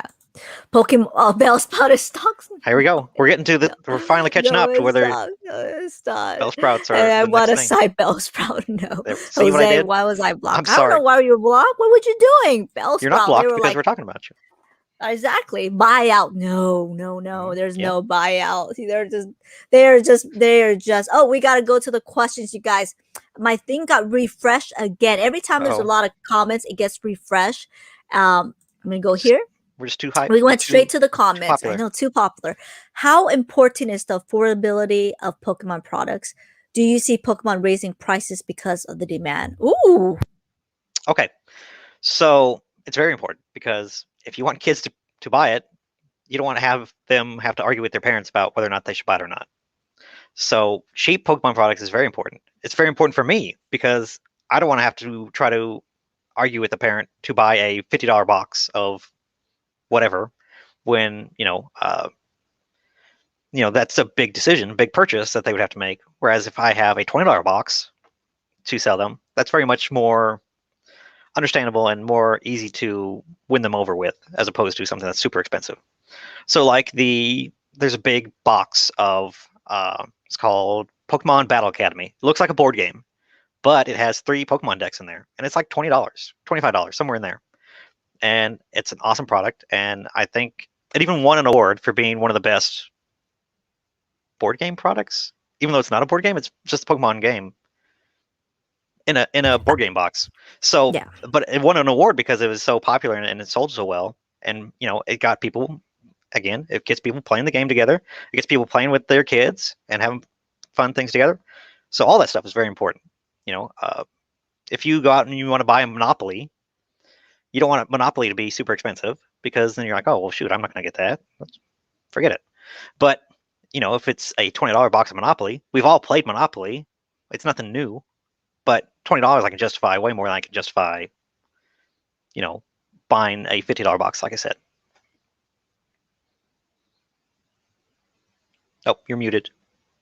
I put myself away a little bit. I just wanted to pull up that thing what Amazing was talking about. This is it, right? Yes, it's an awesome product. I sold that Mhm. through Christmas, and it was super popular. And Yeah. people are always asking him with the big hype of it. Okay, what should I be buying for my kids? Get them interested in just playing the game. That's Mhm. the box I always go to because it's just an amazing product. Yeah. And Omi Pokey told me yesterday, if you want to learn how to start playing the game, buy that. And I said, deal. Mhm. Deal. I'm gonna Yep. eventually Bellsprout to them. They're just trolling with Bellsprout besides that. Oh my god, There we I'm go. totally behind on the comments, you guys. I've hoarded I've hoarded pals throughout the year. Now Yeah, that's an yeah, that's true. accidental Yeah, hoarding. yeah. That is good. That is true. That was such a good comment. Thank you for that. I'm not gonna lie. I would no, you guys. See, You guys now, oh my god, that's so look, funny. I'm telling you. I'm home physically right now. That's really funny. Oh, interesting. Squeaks Okay. is still here. I mean, we have 9 months left. Lots of cool stuff happening from Pokemon. That's pretty true. 25th anniversary, yeah. There you go. There it goes. Hey guys, how's it going? Hey Eric Page. I recently picked up some Champions Path ATPs. Do you guys think Champions Path is going to have a good long term value? He did ask me to, but I'm definitely the floor is yours for first. Champion's Path is a weird product. I think that it, as a sealed box, because of how many people that do like ATBs, it's a beautiful, probably the best looking Elite Trainer box that there is. So definitely keep it sealed. And I think it's going to be okay and good for you to sit on. But definitely, under no circumstance should you open that box. I would have argued that in the last printing of it, nobody should have opened those boxes. But yeah, hold on to it. It's got Charizard on it. Of course it's going to go up in value. Of course. I agree with that. I think the hype down. Again, this is my opinion. This is what I think. I think the hype was there absolutely before it got released. People were crazy about it, but the hype died Yeah, fast. yes, it's going to be Fast. interesting to see because people were automatically opening it up and buzzing the product to try to get Charizard and stuff and grade them as fast as possible. People were shredding this product open. So it's going to be interesting to see how much of that survived and how Yeah, much is sealed is left is until we correct. obviously see when people start to move them again. Correct. If I were to invest in Champion's Path, it's definitely going to be sealed products. But again, that's just because I just love sealed products. I don't have what they say diamond hands. Although the Gardevoir from the set is also very beautiful, an awesome card, very popular Pokemon, Mhm, and it's mhm, very cheap. You can get them for like $1 or $2 right now. So mhm. there's opportunity there, but maybe. Absolutely. The next comment, 1000% billion percent agreed. Drop a like and absolutely subscribe to my channel and of course Mason's channel. Yeah. If Absolutely. you're not, why are you still here? What are you watching us for? No, I'm kidding. With the popularity of trading cards, do you see things like sleeves and binder going up for? Oh, that's a really great question. Or hard to keep in stock. Oh, that's a great question. Yes. At the beginning of the pandemic, top loaders were like non-existent. You couldn't find them anywhere. Card savers, because people were so much for grading cards, even before November and the Pokemon craze, they were hard to find because sports was going crazy and doing their thing. So yeah, things like top loaders, things like penny sleeves, things like the card saver ones, all those were very hard to find, and I was having to pay on open market just like everybody else would to have them in my store to sell to people that really needed them. So yeah, all that kind of stuff. Binders, not so much. I have had binders that are certain colors are out of stock, but sleeves are pretty plentiful unless you want like very particular sleeves.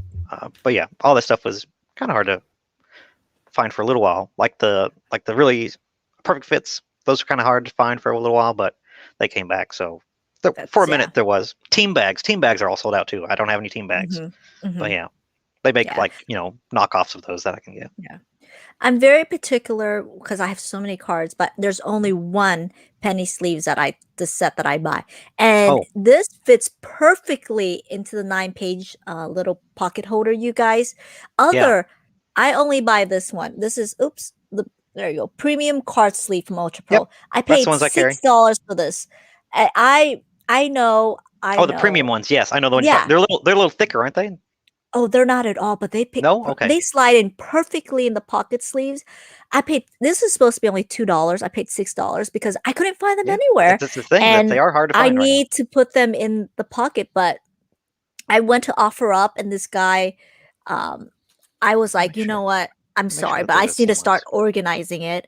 And I just paid $6. That was crazy of me, but that's true. Sleeves are a pain in the freak. Yep, that's true. Shelter. Let me go here. Yeah, Still bought. if you want clear sleeves, they can be hard to find. But yeah, I mean Hey, the Jew, how are sleeves you you get doing? from ETBs Mm-hmm, are they're just as useful. They're not bad. mm-hmm. Wizard of the Coast fetish. As a store owner, which rare high demand cards are often on your table when people sell their collection?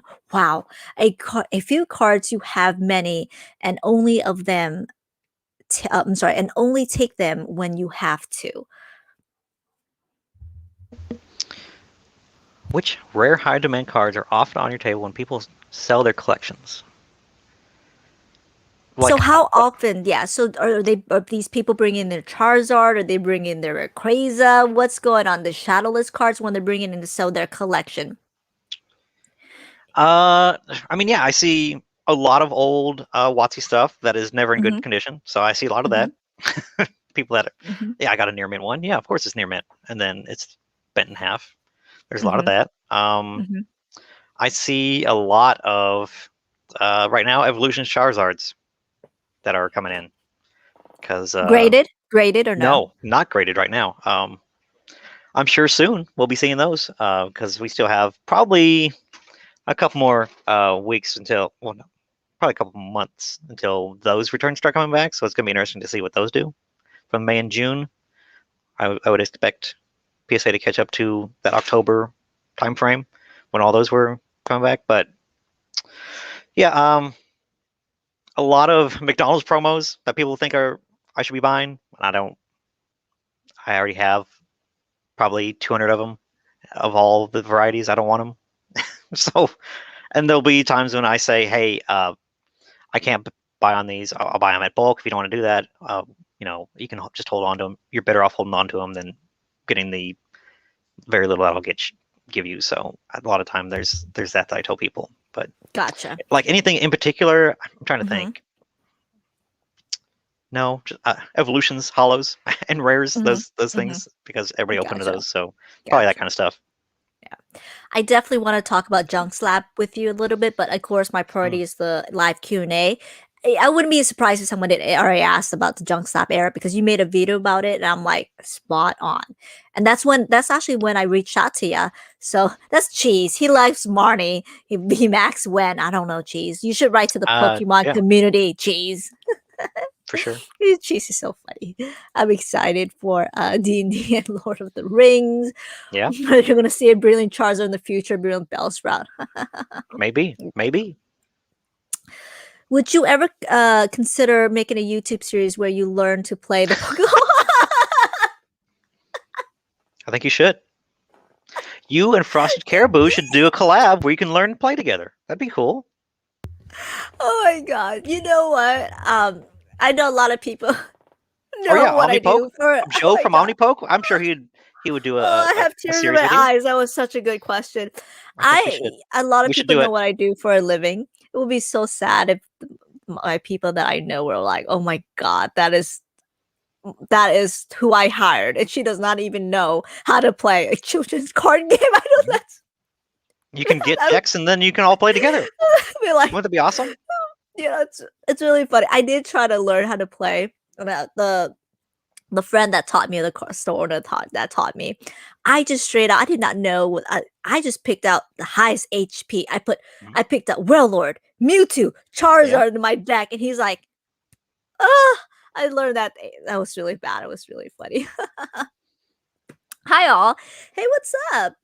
Do you think the Pikachu promos are still worth picked up?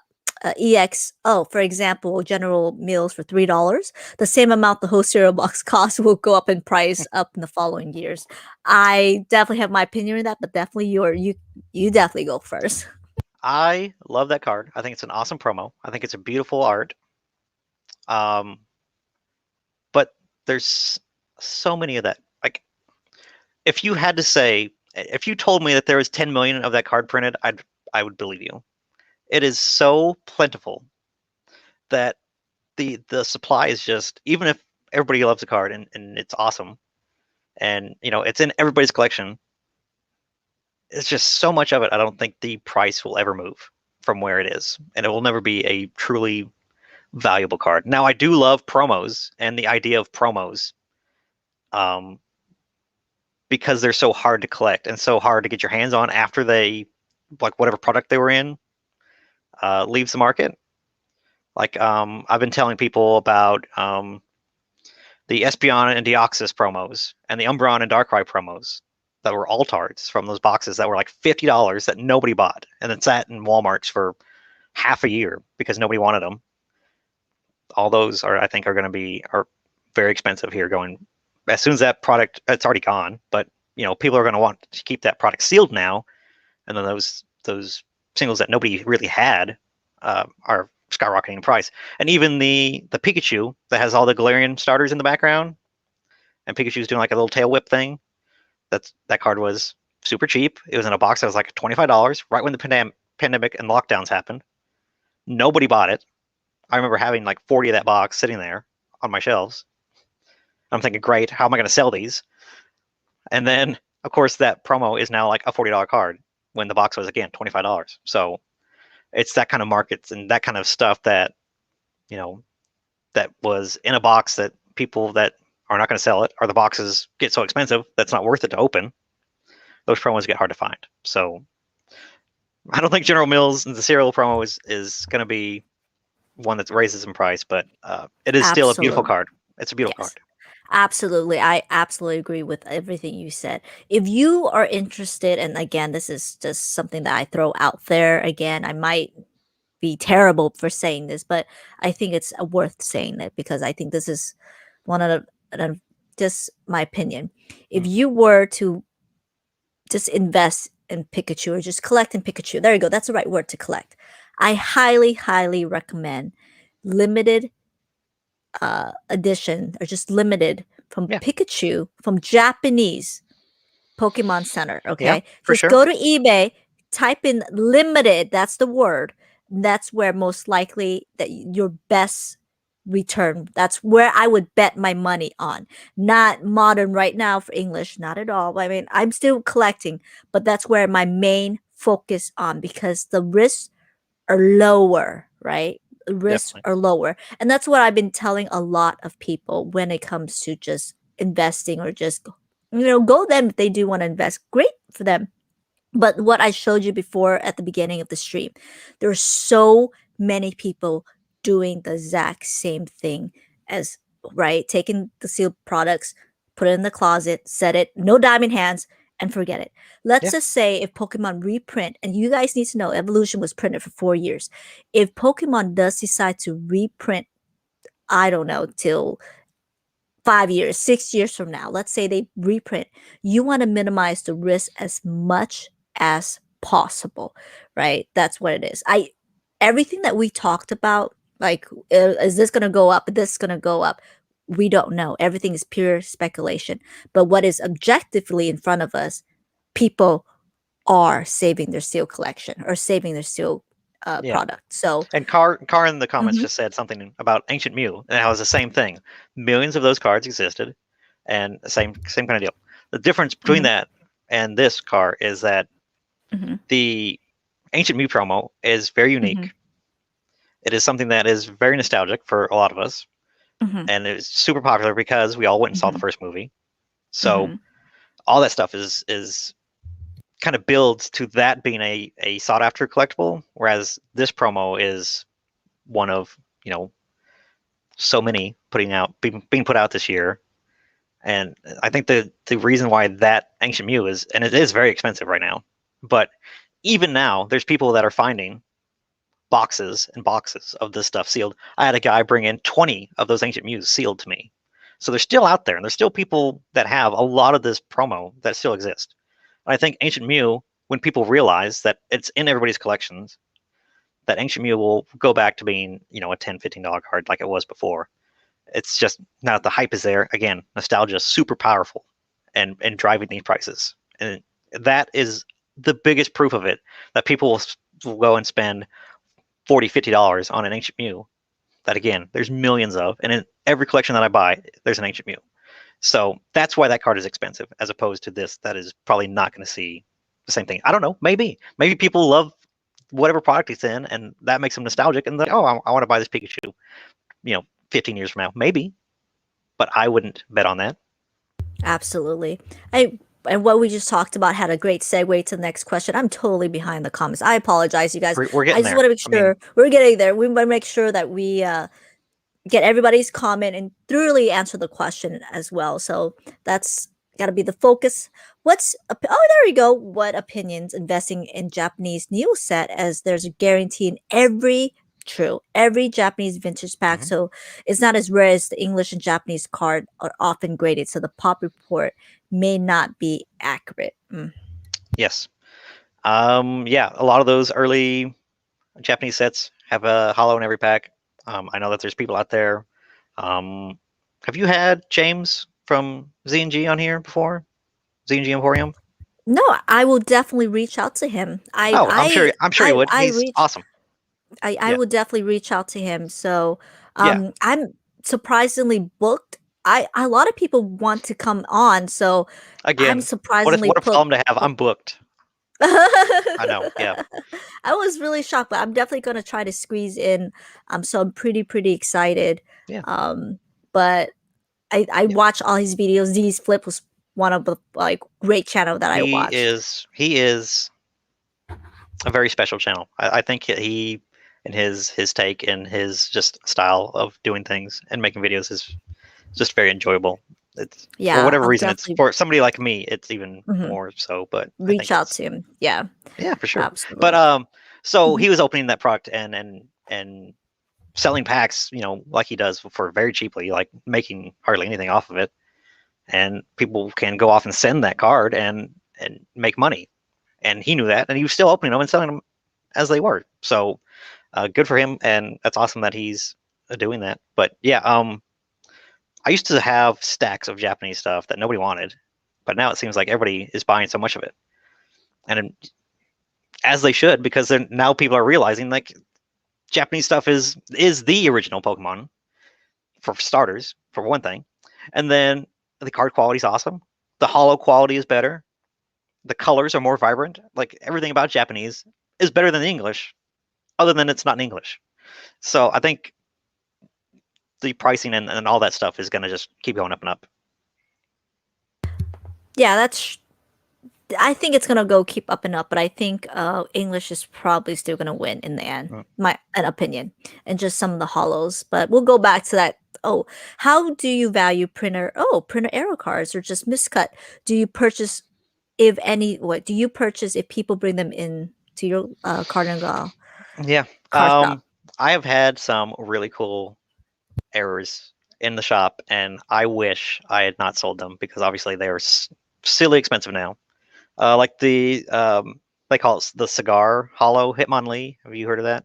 Had one of those in the shop. Yep. I was like, oh, it's cool. Okay. I sold it for like probably like $80, something like silly, dumb, cheap. I had a ghost first edition Go stamp stamp. Hmm. Pikachu. Had one of those in. I was like, oh yeah, that's cool. Meh, move it. Just yeah, I have stuff like that all the time. I had a full art Sylveon that one of my employees bought, and it was severely miscut. I'm talking like it was on the top of the print sheet, so there was just like a third of the card was just the hollow and nothing else. It was so miscut. That came out of a pack, and he bought it. I was like, damn, should have held on to that. So yeah, valuing that stuff is obviously super difficult. There's definitely negotiation on that, and obviously I want to get it for as cheap as possible, and they want as much as possible for it. So a lot of the times, something like that, I'm okay with walking out, but I don't know. There's some stuff that I would be very aggressive on just because I know it's super sought after, and I think it's cool. So yeah, there's a lot of stuff that there's very much back and forth and trying to figure out uh, a fair price for everybody. I wanted to show you this real quick. That's why I pull up. And by the way, with the Ancient Mew, there's some error too. They misspell Nintendo. Yeah, yeah, They yeah. misspell Just that. Nintendo. So this one, it's actually catching on, but I don't know if you recognize this card. This is the card that I'm printing up. I'm gonna show it to you right now. That card. Do you recognize that era? Does No, anybody in the what's wrong comment with it? recognize the era? There you go with the fossil right there. The fossil I can't see right there. That fossil. You see that little slight misprint? You And the probably can't symbol and the see symbol mark the is that what symbol. you're talking? Mm-hmm. Mm-hmm. I do see That's where what it it's is. has a weird thing to it. Yeah. Yeah, it's a misprint, and just let you guys know, keep out.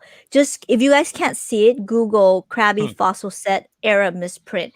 Keep a lookout. A card like this can go up. So if you go to your local card shop, and there you go too, Macy. If you ever Mm-hmm. see Google that and look at that misprint where there is. So I think the last card my friend had, he sold it for $250. So keep just your really bulk and common. Look at that. That's a misprint. I just wanted to show you up that there's real definitely quick. a market out there for Mm-hmm. errors and miscuts and all that stuff. Mm-hmm. So it's cool.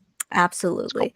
So yeah, it's a little niche actually. There's also a PS1 niche Definitely. as well. Yeah. Question: Is there a best lot light for checking cards? And I really, really wish you do have a card, like a little. I think I he know. wants to I don't. know. There's a card to flash in. No, Yeah, I mean, probably in the you can. middle. Yeah, you can Hopefully, use your phone, the flashlight on your phone if you have that, and just take a regular card and how it should look and compare it to how that should look on the card that you're trying to test. If you can do that, that'd be probably the best way. And everybody has a phone, so yeah, just get familiar with how it looks. gotcha. I'm going through the comments real quick, making sure it was the All right. first product I bought because of the Dexing game. Very nice, Yeah. very See, nice. that's good. Let me know. Maybe we can learn together. I think that would be really, really great. If we go here, there you go, Jarek, and go here. Oh, that's a heavy fire question. Is the burble bursting? Do you want to revisit this, or you want to give this a try? No, we That's- can. all right. So there's definitely seems to be some steam being lost in just my own personal sales and people buying. I agree. Um, I thought battle styles would be cheaper than what it is. I'm surprised that the price is holding as high as it is.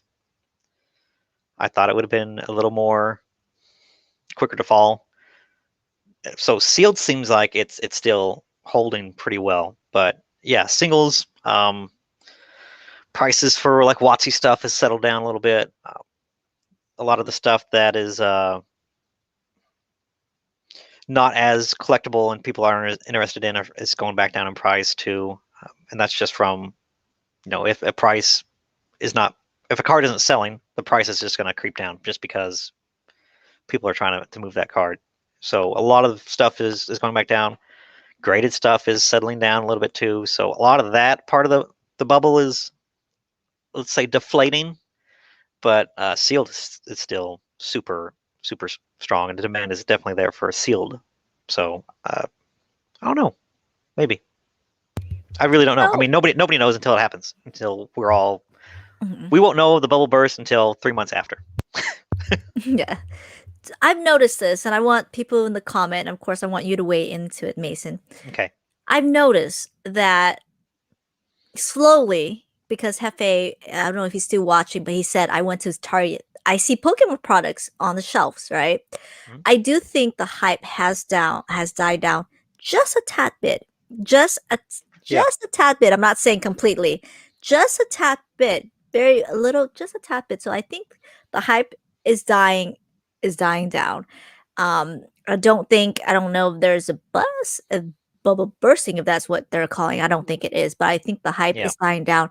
And I think is because there's a lot of factors that fall into it. One, because people are leaving because they can't get the product, right? Hopefully For it's sure. just a temporary thing that they'll Could come be. Could be back. temporary. Yeah. All right.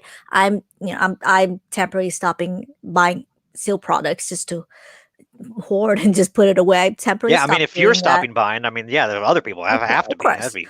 Correct. So I think it's just a little bit of the hype has died down. And not only that, I firmly believe I can't say the C word, but so I'm going to say the word pandemic.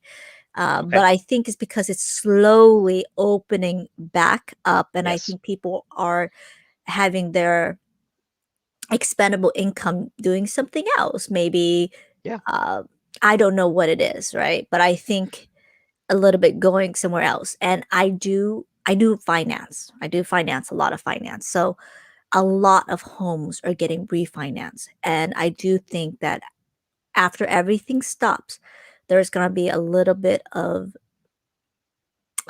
I'm trying to make sure that my words are very, Mm. trying to make sure I have a very, not go into much detail into something negative. But after everything, I do think there might be a tad of a struggle because I'm looking at the finance, I'm looking at housing, and it's predicted that there will be a housing crash, right? That's what they're saying. Yeah. I'm not saying that's going to happen. It is predicted because history tends to repeat itself. That every time that there's a pandemic, that there is a crash later on, and I do see it. Every pattern so far fits into this crash that they're predicting. I firmly, Hmm. firmly Interesting. believe, firmly believe that when it does happen, the collectibles are first to go. That's what it is. And look at the 1999 crash. There's so many of it. I firmly believe that collectibles are first to go. And there's history of it. You guys just Google YouTube, not Google, but yeah, Google and YouTube. Humphrey Yang talked about this a little bit. He talked about how the collectibles market was collapsing in 1999, 1998 through 1999 because of that, what was going on. So just if you have time, do your research, Google market crashes, Google market crashes, housing crashes, and follow what the replications, I'm not replications, but repercussions of what happened thereafter with the collectible. So just do your research on that. And that's how I've been. And that's what one of my factors is said, I'm leaving for a little bit and make sure I come in at the right time and to Yeah. come back. But I went to a tangent. I'm sorry, you guys. I gotta go back to the comments. I'm so sorry. I will go back. So, Jarek, I I think the new battle style is coming out with a 6 deck card. Can you confirm that? I'm not too sure. I don't even know A new about that Battle at all. But that would Academy be coming great. out with A battle. Oh yeah, Academy. interesting. My bad. Hmm. Interesting. I have not. I don't know. If, I'll have to look into it. Maybe. What more can the trading card company, Pokemon trading card company, do to encourage more players to get into the card game rather than collectors? Things like battle boxes. Oh, there you go. Battle boxes, Hmm? battle decks seems to be a good start. Huh, that's a good question. Yeah. I mean, they do so much, and people probably don't know to the extent that Pokemon really does, and the amount of support that I get from Pokemon and posters and promos and stuff like that that they give me to encourage people to come to events and what they call Pokemon leagues. Uh, at my store and other stores around the country, they give us so much product and so much support. They really do. The Battle Academy boxes obviously is a good start. They've actually changed from the theme decks to a more competitive and kind of like a more cohesively built deck with these new, I forgot what they're called. They have the new VMAXs that are have a strategy built around them, even more so than the old past theme decks that had like they had like some Galarian Darmanitan in it, and it was like, okay, who's actually going to play a deck with this? I think they understand that. Yeah, it's good to have kids like have the easy to learn decks and like a Battle Academy product, and then have a thing for people that really want to get into playing and have more competitive decks because nobody likes to get stomped in a card game and just completely get steamrolled. So I think they're starting to build better decks for people that want to play and have a better competitive chance. So I think that's really what they should be doing from their standpoint. And then you guys out there, if you want to get into playing, go to your game store when it's safe and you feel comfortable doing so and play in their Pokemon leagues because, yeah, it's really fun and it's super casual compared to other card games.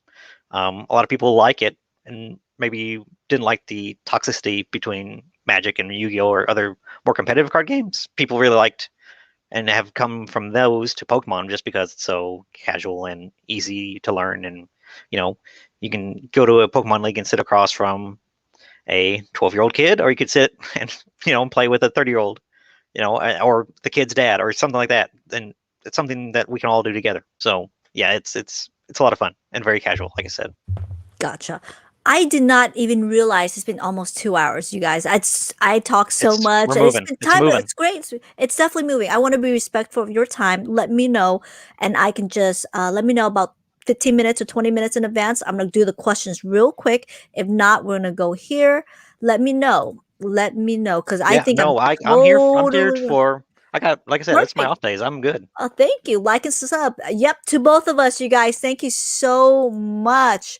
Yep, that was a great video. Oh yeah, such a great video, Pokemon Classic. I saw that. I was Okay, such here's another amazing. channel I got to do. Hold on. Wait. Yeah, absolutely. Pokemon Pokemon Classic, Classics. absolutely. Boom. Okay, one Yeah. more. Let me go here.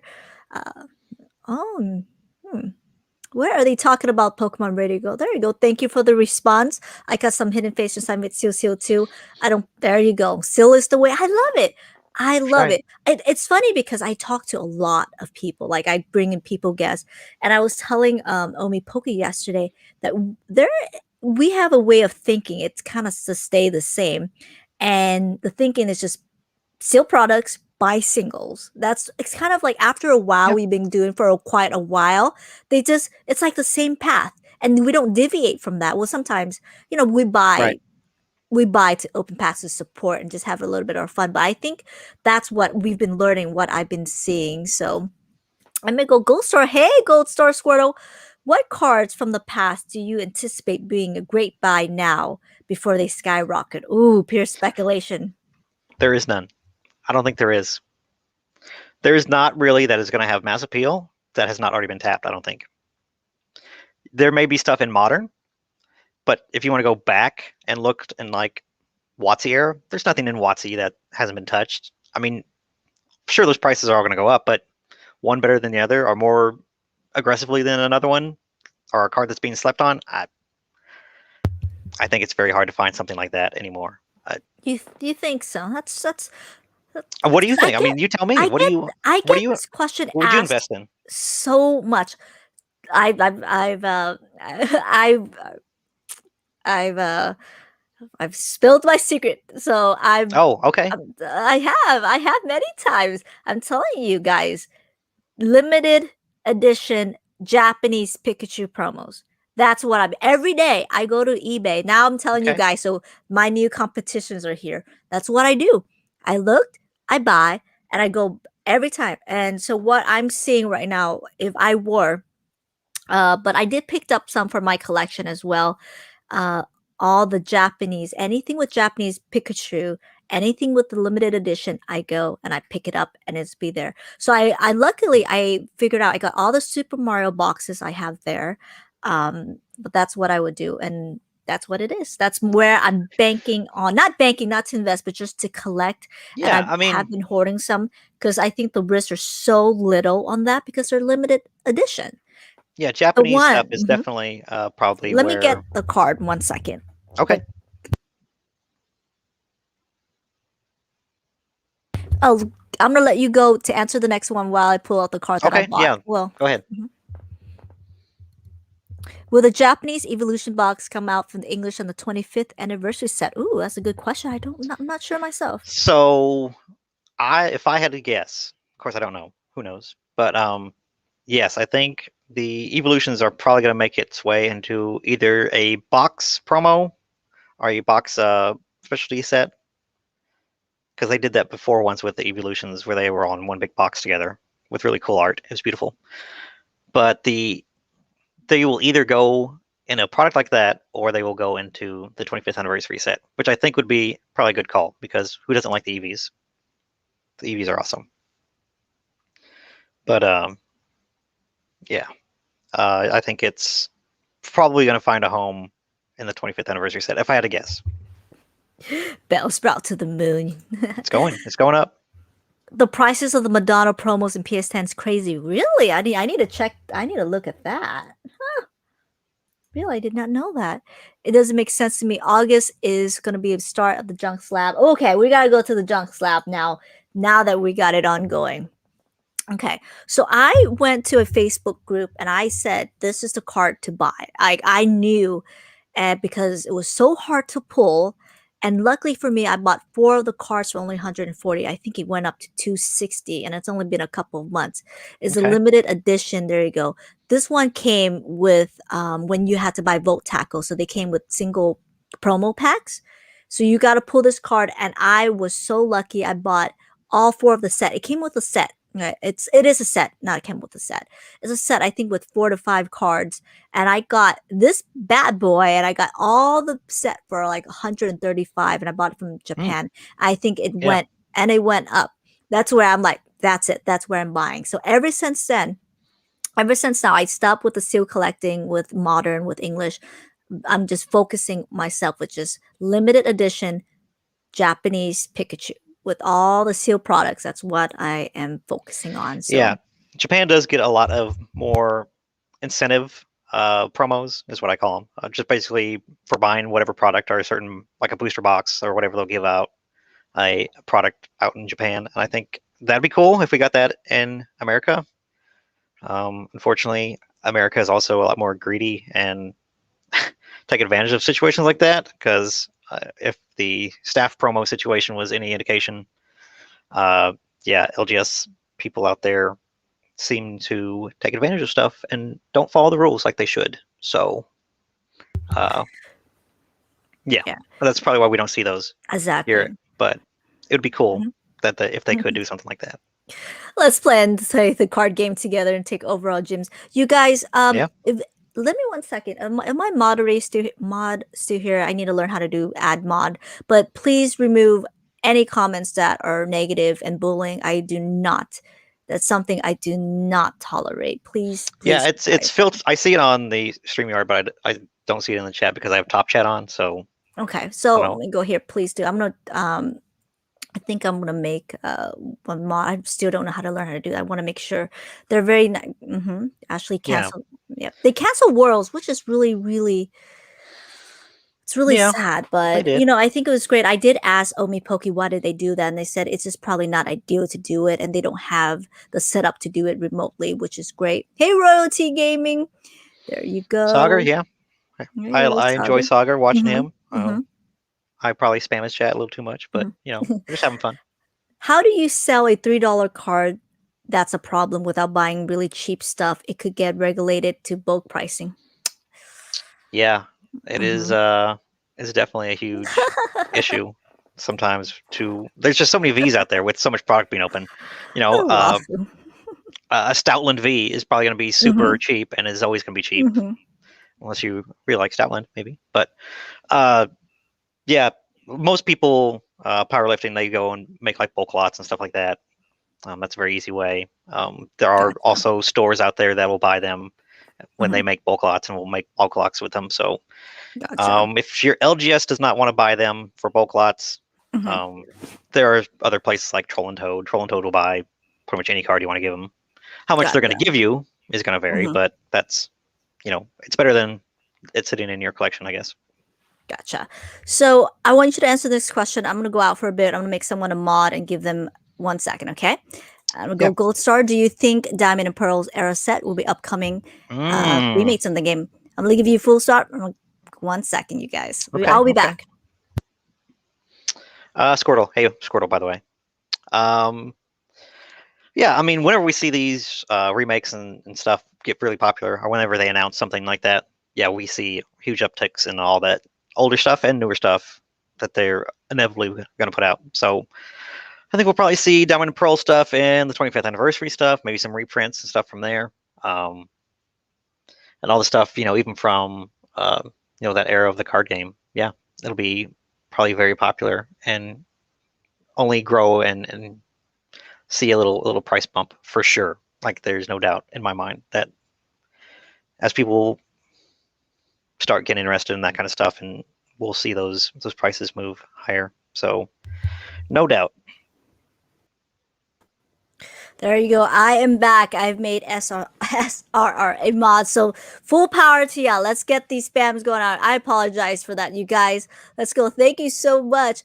I think, let me go here to this comments real quick because I do have a lot of questions to ask you myself. Battle decks, Oh but man. question, Oh there you man. go.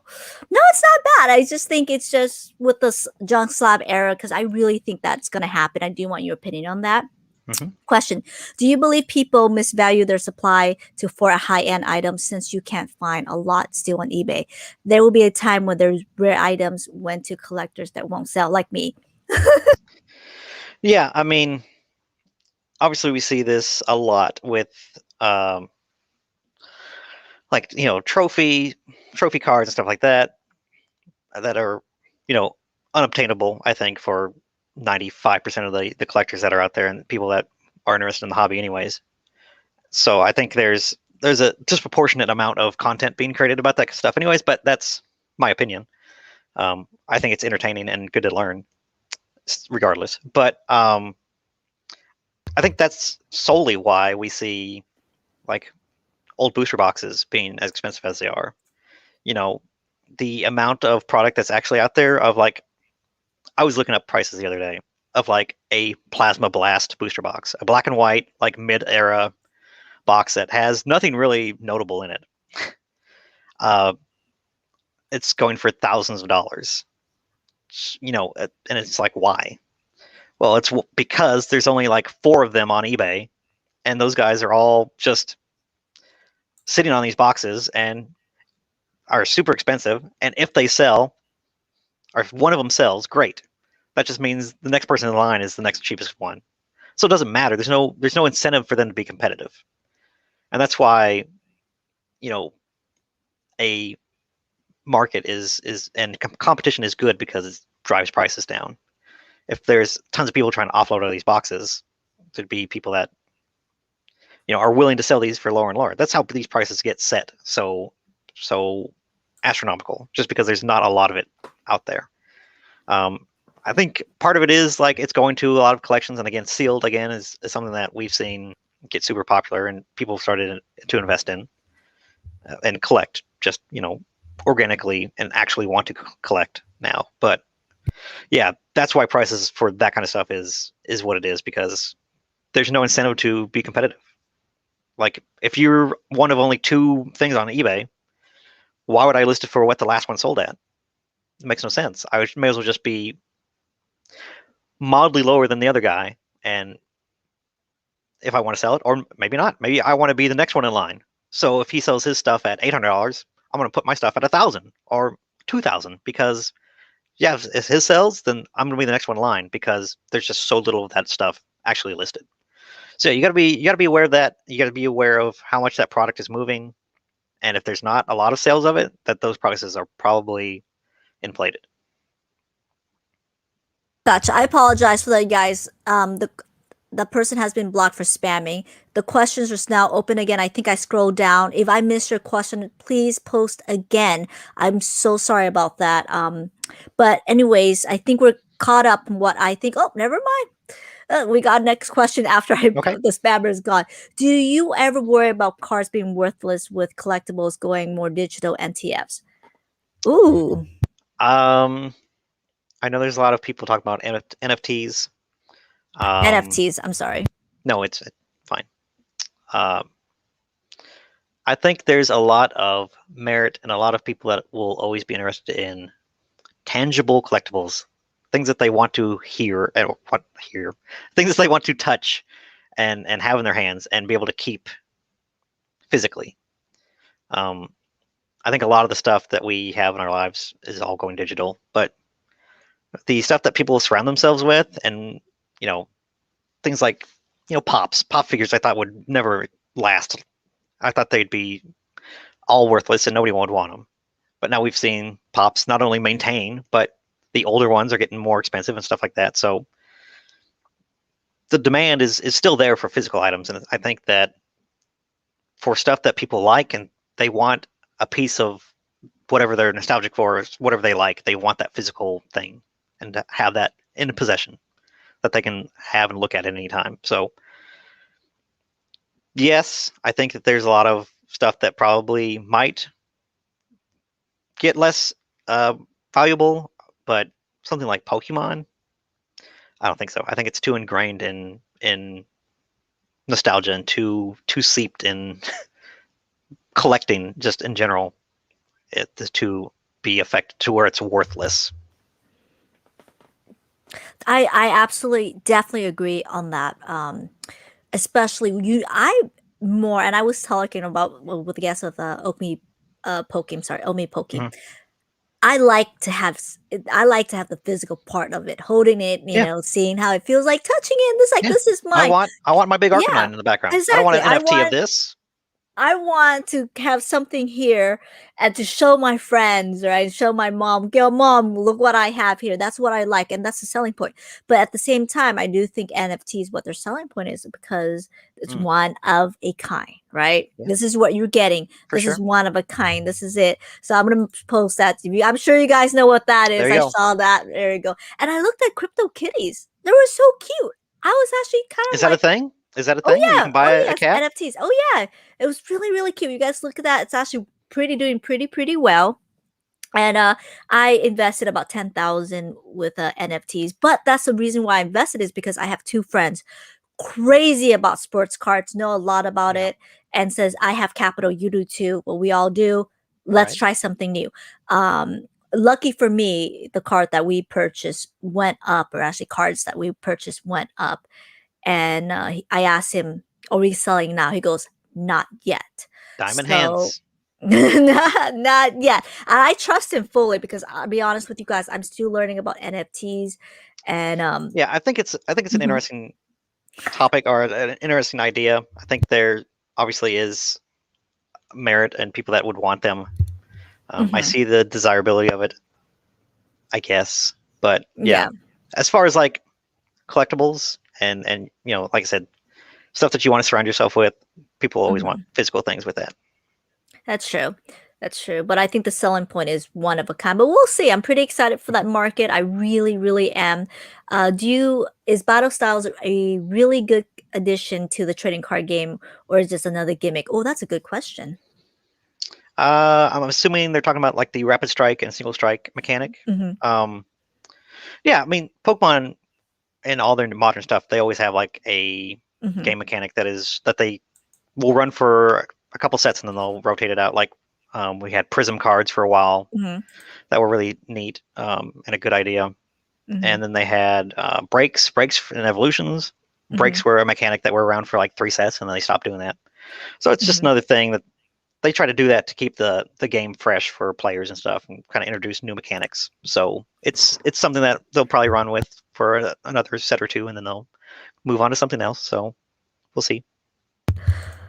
Oh no freaking thanks. Oh my god, look what I did. Oh, this is what I did. Mm, see? I've joined a lot of Facebook groups, guys. I predicted that. I said that is what's gonna go up and bang. I told you guys, I'm telling you right now, whoever's watching, if you guys want to collect, I would just kind of stop with not kind of slow in the motor. If you guys really, really want to collect, go to limited edition Pikachus. That's where I'm banking it on. Mm, Just to collect. That's it, oh my god, I'm just look what I did. you did it. Is there something I would get? I'm sorry, I would bet anything against anything. Is that uh, NFTs killed real assets? Really, in hand was often wrong, but here I would say no way.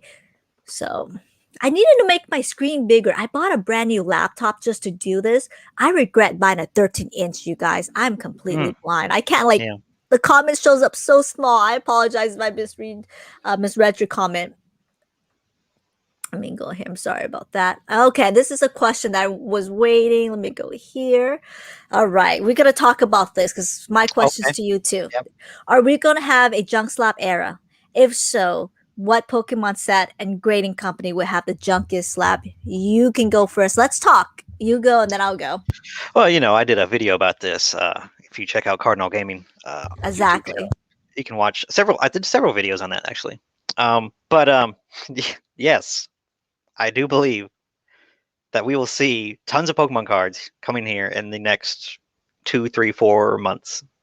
Um, and the amount of people that bought those at the time they were expensive, they're gonna get it back, and then they're gonna be, sixes and fives and fours, and they're gonna have next to no value because they sent in everything from their collection that they had from a kid when they were 8, and now and played with. So yeah, we're going to see a lot of that, and the price hike for PSA is interesting because you don't know. We won't know for a while whether or not that was good or bad, or if that allows CGC to catch up, or what BGS is going to do. And, I don't know. Nobody knows. I can't guess. You shouldn't guess. We'll have to wait and see. But I just PSA has been in the game for just so long. I don't see them. PSA will always be pretty high up there, I think. And if you want a card graded and you could choose any one, PSA's got to be and will maintain probably the most popular among them all. Um, but yeah, I think right now we have the main three, and yeah, we're gonna have. I think all of them have their pros and cons, have their uses, and people that send them off and want stuff to be either expensive or not expensive, or if you think it's going to get a black label with BGS, it's hard to. Everybody has a niche to fill. Now, I did get some cards in the other day from Mint grading. I don't know if you've seen them, but I bought them as if they were raw, so that kind of gives you the idea that I looked at them and I was like, okay, they graded this an 8, and it was like white edges all around it, so it was really wild. But yeah, those kind of like companies that grew and came about because of this spike, I think we're going to see those not hold any value. But yeah, PSA, CGC is just going to get more credibility and more popular, and I think they are a good grading company, and BGS and Beckett, they're going to have Yeah. and maintain what they are. So I don't think any of the big Yeah. three should have anything to worry about. I think Correct. they're all comparable and have their uses, like I said. Correct. I'm gonna say something, and you guys, if you guys don't like to hear negative things, Okay, here we go. mute me, don't quit, but mute me. I'm gonna say something that I said it once before, and I think there was a couple of people that were like, I notice when I say things like this, dislike button just goes up. So I try to make sure that I word it correctly. But this is since he wants to know and ask, I will make a bold prediction. I've said this again. I've said this before. It's because I just based on my experience and based on what I'm thinking. I'm thinking the hype will significantly, yes, I was significantly will die down once. And this is, of course, is based on PSA or any grading company that gets their card back significantly will die down when people get their cards back and they can't sell their cards. So they go and they grade all these cards back and they go on eBay or wherever they put it on and they go, this price, I'm listed at this price, it gets undercut. And that's when the the profit margin goes down significantly. That's when the people that are in it for the wrong reason will go out stepped back, because I was telling people, and I come from a financial perspective, there's so many layers that people have to do to get the money from the profit, right? You got to pay the person to get your packs, get it open. If you are lucky enough, let's just say for your Charizard, right? You get your Charizard, you're lucky enough, right? Layer 1, you got to pull the card. Layer 2, the grading company is going to get a profit of yours, right? Because you got to set the card to get graded. Step 3, oh my God, pray that you get a 10. If you don't get a 10, you get a 9, you get an 8. And that's when you get your card back. And not only that, you have to list to get that card back unless you go to offer up or something, but you have to list it and PayPal gets the fee or eBay gets the fee. All those layers get down. All those people that are charging for overpriced packs, you're paying for all these packs, all these layers to finally get your profit. When it gets down, how are you really making your money? And that's when people come to me and they talk to me, because a lot of people would come up to me and be like, I'm not making any money. Why am I not making any money? And when they get the card back and it's an 8, it's a 9, they lose money. And it really hurts when someone opens a pack that's like $600, $800, $1,000 to get it graded to come back. And that's like, wow, layer 1, the person's opening a pack for you, that's making the profit. Layer 2, the grading company is making a profit. It's all these layers that people have to go overcome to finally get that profit. But that's usually when they get their card back and they realize there's no demand for this card, there's no popularity for this card, I can't sell it. That's when people will sit there and reassess the situation and go, okay, it's not the hype that it is. But that's, again, that's my opinion. I hope I did not offend anyone, but that's just, again, disclaimer, pure perspective. I do believe, and I have seen, there's a lot of cards out there that when it comes back, I honestly don't think there's a high demand for it. And an example is the Hidden Fates GX, the Charizard, the tins. Yes. That's an example. So, definitely the Champion's Path cards are examples of that. But yeah, the ETB promo from Champion's Path, I think, is going to be the biggest offender, where we see people sent it off, saw the people that paid, for Express get them back. And they're like, oh, well, they're selling these for this much. All right, these 10 ATBs I opened, move them all. I made a video about a guy that brought me and sent them through CGC and sent them in, fresh, pack fresh, and they came back, 8s, 7.5s, 8.5s, and came and sold them to me because they at that time weren't selling for what they were. Imagine when we see the population 10 times over explode. Prices are going to deteriorate from everything. And I mean, at least with like pack break channels, it's packed fresh, and if you send it off, it's going to be at least a good card to send off. But yeah, it's going to be interesting. I think with the new collectors that come in, I'm sorry if I disregarding the comments real quick, but I do want to speak with you. I waited for the comments to catch up to speak with you personally about this. I do think that new collectors, when they come in, except of diamond hands, they also have diamond eyes, where they look at like, that's a 10, that's a 10, and they go off that perspective that card is a 10, right? And they're like, that's it, I'm making the money. But what if it doesn't? What if it doesn't? That's why it's so hard. And as somebody that just I've been doing this for so long, where I sit there, I'm like, I gotta sit and do all the calculation. What am I gonna most likely make? What happened if I lose money? And that's the goal, is to not to lose the money. But that's because the hype is so there, and there's so many cards are out there getting graded. So many cards.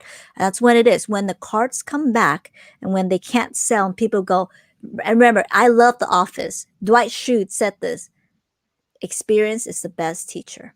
That's it. So, I mean, I sound so negative. I'm so sorry, you guys, but that's just my opinion. The videos I do on it are all negative, and I get for it. So I think again, it's going to be fall into that hype. I just can't fall from the hype because I've seen it. Like I've been doing this for so long, and I have seen it. And you guys keep in mind, I'm the idiot that paid $27 for a Generations booster pack, and then 2 weeks later it went down to $9. And then about a month later, my local card shop that was closing said, do you want to buy these for $2 at $200? I'm like, dude, a month or two ago, I paid $27 for them. Like, damn it. I've been through it, and I hate to say it. It's just that based on my experience, but that's what it is. So yeah. And I'm sorry you said you've been doing this for long, and of course I've been buying and selling for years and years too. So, everybody that walks in my door and has a collection that they think is all near mint and, 10s, I look at it and that they're not even close. And it's just like everybody's perspective of what is going to be gradable or what PSA is even looking for is so interesting to watch when people say, yeah, I got all these good cards. They're perfect. It's in perfect condition. Even if it's, we all know that if you open a card pack fresh, it's not going to be necessarily a 10. And the echelon between, sorry, you can probably hear the train that's going by. The echelon between, for PSA, anything between 7 and a 10, they say is near mint. Until it gets to light play, So you can go anywhere in that range and still be near mint, but only the best of the best are the 10s and the 9s. So there's still, even if a card is pack fresh near mint, you can still pull up a card and have it come back a 7. Still pack fresh near mint, but yeah, it's that's why those cards get the premium that they do, is because they truly are better looking cards. That's true. I mean, that's absolutely. But I do want to ask you this. Sorry, you guys, neglecting the comment section again. I do want to ask you this because I've waited so long to ask you this. Okay. I want to hear some of the stories because you mentioned this in your video. I want to hear some of the stories that people drove up to your local card shop and says they're selling the collection, right? And you said, I want to know if people that are coming in, it's because they're selling it because they need the money. Why? Of course, obviously they need the money. Okay, dumb. Sorry, you guys. That was dumb moment there. It's not But always that. why? I mean, sometimes, but yeah, I mean, the Mhm, people that come in and just say, "Hey, I know these are expensive right now, and mhm. I haven't looked at them in 10 years. Can you just whatever you're gonna give me for them, I'll take it." So there's stuff like that too. But I'm sorry. Go ahead. Do you have people that are coming in or somewhat investor that realize and said to you or admit to you saying, I did not make any money. I just need to sell this now. What can I Mhm. get?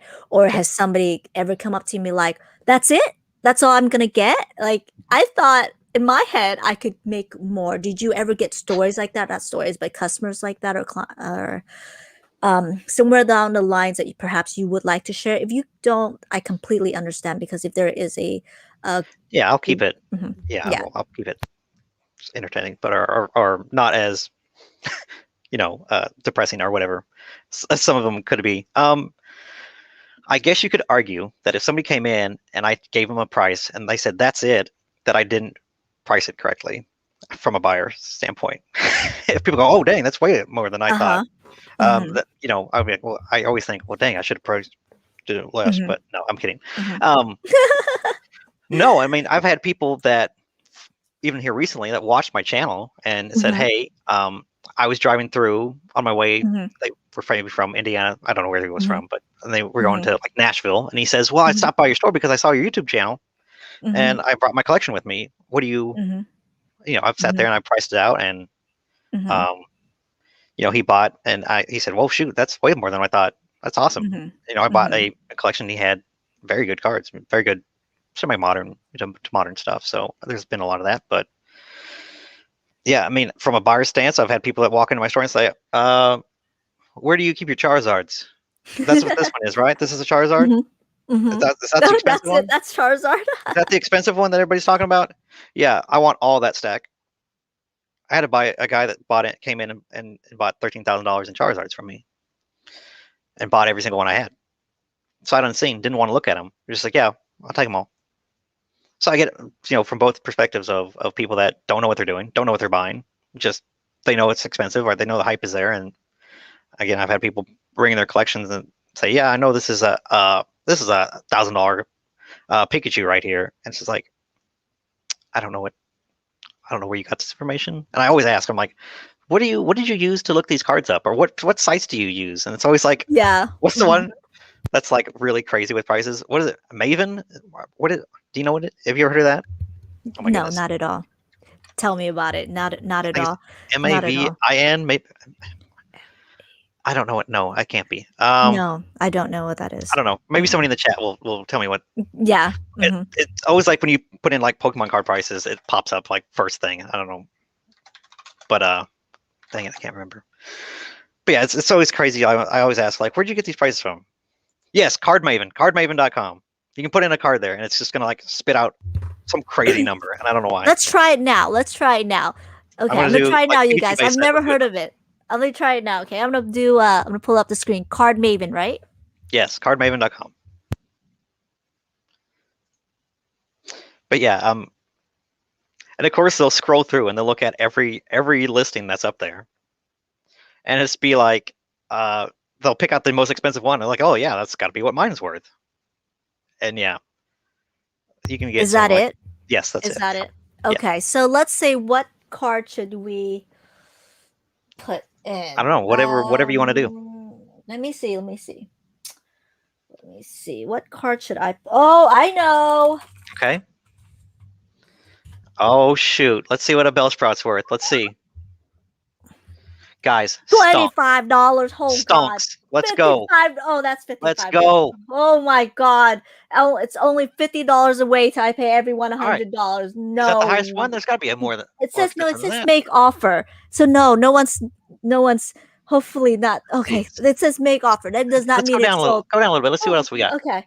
$8, Okay, $3. okay. Okay. That's not the one I have though. That's not the one I have. Let's Oh, keep scrolling. thank goodness. 174. Yep, that's That's mine. That's graded. it. But Oh they don't my know that. God. They'll see that One and they don't. cent. Oh, thank God. I was scaring me for a little bit. I'm like, But yeah, $25. Oh my Lord, yeah, 55. Oh, scaring me a little bit, you guys. Oh, Card Maven. Okay, I gotta yeah. learn. So Whoa. that's one that's super popular, and I hear people always mention whenever they're like, yeah, this card I looked it up. It was $2,000. Oh my Yeah. God. So Yeah, that's All right, you guys, we're almost at the 3 hour mark. I'm gonna cut it down to 20 more minutes, and then I'm gonna do a giveaway. And because it's Mason, I'm giving away, especially with his shop, an ETB. So yo. All I'm right. opening this, you guys. I'm gonna ship it to you, but I'm shipping this to you guys open though. Okay, so I'm gonna open the Oh, that's packs. cool. Yeah. So Do I get to watch? Can I watch and be here when you of open it, course you or can are. you do that with a different screen? Can you do it with the 3 Yeah. screens? Oh, yeah. I got Okay. it all set up. I've Okay. learned when Squeak was here. I did it All first right. time. Squeak was the trial. That's So hype. That's hype. Let's go. oh, absolutely. So let me go here. Look at Jose. Are you gonna marry? See, Jose is like my friend who likes to troll me, and I'm totally No, used yeah. to I it. know. I'm fine with it. No, Jose, I'm gonna go to Portugal where you're at, and I'll marry you. There you go. Wow, Ah, man. at least that's where I think he was. I forgot. I sent him something when he won, and I totally forgot his go. All right, back to the questions, and we're gonna go. Do you guys really believe there's overproduction? Hmm. You can't find retail like over a year. Do I believe that there's overproduction? Does he mean underproduction, you think? I think he meant underproduction. I do Okay. believe there is. So I the think thing that's that what he I, meant. yeah, the thing that I always go to is that let's take a set like Vivid Voltage. It was a standard set. It had very good collectible stuff in it with amazing rares that we had never seen before. So they were brand new. You know, collectors would want that set. It's got a jumbo Pikachu in it. Who doesn't love Pikachu? It's a very awesome set. So a standard set gets huge prints because Pokemon wants those prints to last the 2 years that that set is in, at least in standard. And when Vivid Voltage came out, we saw all that product that was allegedly, you know, thinking if demand was all similar, the same, they printed enough to at least last until they could reprint it, or maybe had a lull somewhere. Again, everything static, normal conditions. Let's say it was for worth a year's worth of Vivid Voltage. The first 2 weeks of Vivid Voltage, all that product was gone. Distributors had none. All the big box stores had none. I couldn't get any. And then normally Pokemon will keep some in reserves, so they reship it and resupply. And normally they wait like until what they call allocation to come off, because they'll limit the amount that you can get, and then when they release from allocation, Pokemon will move the rest of that product out so that it can be sold freely. That was moved the 2 weeks after that because we were all like, we have nothing. This is a new set. What's happening? They released all that product. Pokemon released all that, and that was sold through in the next 2 weeks after that. So we're at a month and a half after Vivid Voltage came out. There was absolutely zero product, none. And you're thinking, how many hundreds of thousands of packs they print of this standard set? Again, conditions all the same. 300,000, 400,000, 500,000 packs? Who knows? I don't know. I don't know what the print runs are like typically. You get to think across the whole country how much of this product is opened. And again, you plan out and print the stuff to last the 2 years that is in standard. And maybe potentially down the road, if you have to reprint it, do a little auxiliary reprint. There was none. A month and a half after release. That is true, actual demand. Even if there was people scooping all that up and picking it up, there's still zero product to go around for anybody. So, like you said, Joey, you can't find any of this for a year. That's not on accident. It wasn't like this isn't some big conspiracy that, you know, all these scalpers are just sitting on piles of Vivid Voltage, especially when there's talk of reprinting. You wouldn't do that. Mm-hmm. So it's not like Pokemon didn't plan this, and Pokemon isn't Mm-hmm. hyping this up or playing this up because they want product to be expensive. Why would they do that? They want to make as much money as possible and sell as much as possible. They would want to be printing this to crazy amounts. So yeah, that just proves the point of that. Yes, in that time, it's been extreme, huge demand, specifically for modern sealed stuff. So yeah, it's all real. I don't think there's any weird funniness going on. I agree. Pokemon is pure business. And I firmly believe that they will print. Yep. They will. They said the statement that Pokemon released. I said people are like, "Oh, that's a PR." I'm like, I don't believe it. They will print, you guys. They will print and print. That's why I said patient is key. Hmm. When it comes to it, I firmly believe they will print. And not only that, I do believe due to what's going on right now in the world, the pandemic, I do think it's kind of hard, especially with factories and how they have to adapt to it. Eventually, it will go back to normal, and Right. I do believe that it's gonna be okay. Not okay, but it's gonna go back to almost close to normal. I think Right. not anytime soon, but I do think maybe, hopefully, wishful thinking, a year and a half. That's what it is. Thank you, Jared. I appreciate that. Hmm. And a lot of people don't Mhm, know, like, printing mhm, product isn't hard. mhm, It's very, you can mass mhm. produce stuff very, very quickly with these printers. They make and print, thousands of sheets an hour potentially. That's not the issue. The issue is that the manpower, for one thing, in a pandemic, they can't get employees or enough employees to run, and the scheduling for those types of printers, because they're expensive to run and the ink and everything else to produce, they map the stuff out months in advance, up to half a year in advance Mhm, of all these print. Again, remember when we had lead cards mhm, from the Dallas printing facility mhm, for Shining Fates, like in August or October? That's how mhm, far in advance they're printing this product before it even hits shelves. mhm. And there's a lead up time to print products because it's not just Pokemon, it's Magic, it's everybody using all these printing facilities that are printing this stuff. And again, it's not just card products, it's all kinds of Absolutely. produced Yeah. goods. So Exactly. it's not as easy as just like, oh, we need more, let's just print more. It's Yeah. there's As exactly. everybody needs There's a everything. lot of Yeah. factors. Exactly. There's a lot of Yeah. factors to it. How can a company have people that work there, their employees, or social distancing? That's a lot more factors to it. Right. Eventually, it will go back to normalcy. So that's what it is. Is any chance of delaying grading services on purpose, i.e., manipulation? Like PSA is not grading things as fast as they could be. Is that what they're So saying? I think that's what he's asking. Correct me if I'm wrong, Joey. So they're purposely not return making their cards. I'm sorry. I'm trying to Yeah. phrase this way. They're purposely delaying sending cards back, or just basically having the nice backlog, because that's what it is. They got to have the demand, they got to have the hype going on to basically, at the end, PSA is still a business. They want their business. They want that backlog. They don't want, basically, as in the junk slap era, right? If they sent all their cards back, right? They sent all their cards back all at once and people can't sell them. Why would there be a need to sell?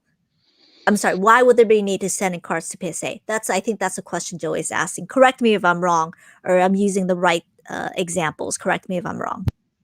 I think that is, yeah, I think that's what he's asking. I don't know. Again, between sports, between Pokemon, between all these other things that are getting graded, I think that it's actually genuine, uh, just backlog. I mean, I think there was an article that was not a release from PSI. I think it was just like a general like hobby article where PSA and the amount and the address that they are having all that sealed, or the amount of products to get graded we're sending to, it was so backlogged and so much product coming in that they had to shut down the post office where it was at.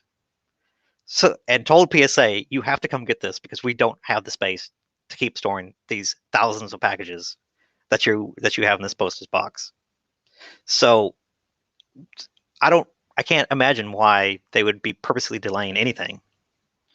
They already have a huge backlog, an almost insurmountable amount of stuff, where they are probably still, with the price increases, probably still getting more things submitted than they can grade in a day. So you get negative returns on the amount of labor that you're having to put out and how much stuff you're grading versus what you're getting already. And pricing and doubling the price was the only solution to slow it, because everything else up to this point has not stopped the flow of cards. So it's almost like they priced it so much higher because they want you to not submit stuff right now. Or if they do, that you go to a higher service so you get it back faster to make it worth their time to That's true. expedite Mhm. something. So that's, I think they really wanted to put a stop to the bulk submissions. That is really hindering their business. Grading all these first edition Bellsprouts that you PokeGal are probably sending in to get graded. They're trying I to have stop about that. 8,000 Yeah, cards there. all those. I Yeah, did. I did. I sent about 8,000 with, I sent a bunch with secondary grading company.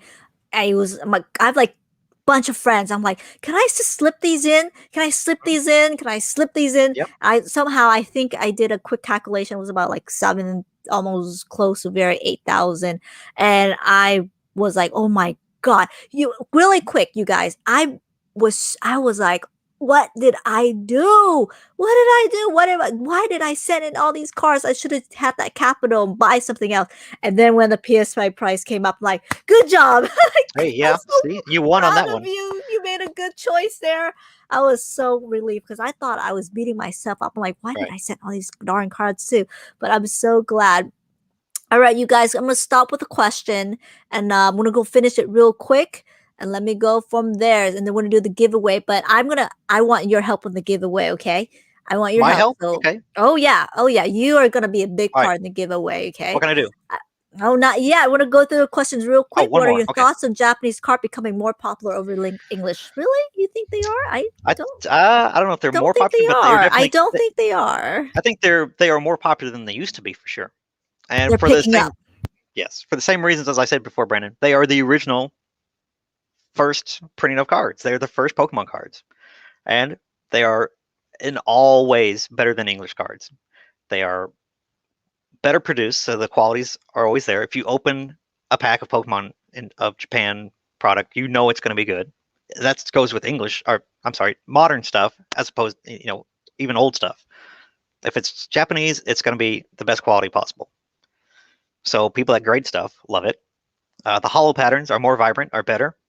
The only way that we got the same similar hollow printing was with base set 2. And that's another thing with base set 2 that people don't realize, that the hollow patterns on base set 2 is better than regular base set. Uh, the colors are more vibrant and brighter. There's more variation. There's less deviation and fading between stuff in English, where you can have a Pikachu that's more yellow than the other one. You don't see that as much in the Japanese stuff. So they are just better cards in general. There's just they're just better. They just are, and I think people are realizing that. And especially with people that want to grade stuff, that Japanese is the way to go, just because they are more likely going to get a higher grade. And even as we see people more accepting and realize that, I think Japanese prices are just going to go higher, because Japanese stuff has always been cheaper. Like I was selling, a card like a Blaine's Charizard. I was selling that in Japanese for like $10 earlier, before, like this time last year, or as opposed to like now. I think it's up there a lot. It's Yeah, it's like $80. I think the last one I sold. So gotcha. yeah, they're just better All cards. right. They're just better. That's true. I'm gonna set up the giveaway while you answer this question that was directed for you. I'm gonna All set up this the work. giveaway, Oh, okay? okay. Ooh, I know. Am I good at playing the card game itself? I do play. I have a. I don't like to build the decks that most people do. I'm not good. First of all, I don't like to play good decks, because I play just to have fun. I don't play to just to win. That's not really the goal. But I like to play like single prize decks, and I love to build decks that have and place damage counters, or have like a thing that attacks the bench. So I love decks like I tend to play like dark decks or psychic decks that like do like that damage spread and damage manipulation. Um, Probably the most competitive deck that I built that it was actually like in the playstyle that I wanted to was the detention gas wheezing and that kind of combo. It's a one prizer that moved damage and did poison effects and just did all kinds of crazy stuff. So that was fun. But I'm not good at it at all. In no way am I good, but it was fun and a good thing that I like to play, where it was actually competitive. And I won a couple of local league tournaments with that, but I'd never build to play the best of the best decks out there. Brandon, what do you think about the hype around Japanese card and how big they've gotten lately with the price in English set? Yeah, I think a lot of people are seeing, with WotC stuff. Man, these cards are really expensive. Why don't I go to buy the Japanese cards because they're going to be much cheaper. So it makes sense, right? That's why people liked Evolution so much, because it was all very similar looking cards, and you can't buy the base set stuff. That's too expensive. Or the first edition base set stuff, or Shadowless, or anything like that. So I'm just going to buy the next best thing I can, which is the Evolutions. Or, even before Evolutions, a base set 2. Base set 2's always been cheaper. And then they move on to, if that gets too expensive, they go, oh, I want something cheaper than that. Okay, it's going to be Evolutions. Of course, Evolutions got out of hand and went crazy. So I think there's a lot of that people just say, just like you said, Brandon, that English sets and English prints of the cards are just too expensive. So yeah, I'm going to go buy the Japanese stuff because more often than not, it's going to be a better quality card anyways, and it looks for all the reasons that you like the card, it's going to be very similar, except it's got Japanese instead of English on it. So yeah, is there hype around Japanese cards? I don't know necessarily, but yeah, that's why they've seen a rise in pricing. And like I said, I've seen people come in and want to buy Japanese stuff, whereas before, like I said, this time last year, I didn't see a lot of that.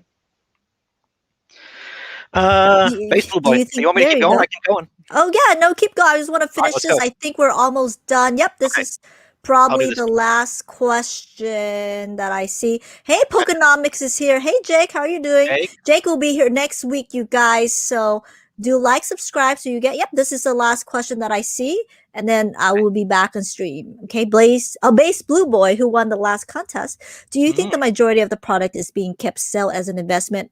So there's, yeah, I was talking about. So there's actually a lot left of supply, just private hands. Ooh. That is a good question. What a hefty question. Um, do you think a majority of the product is being sealed for investment? I don't know about that.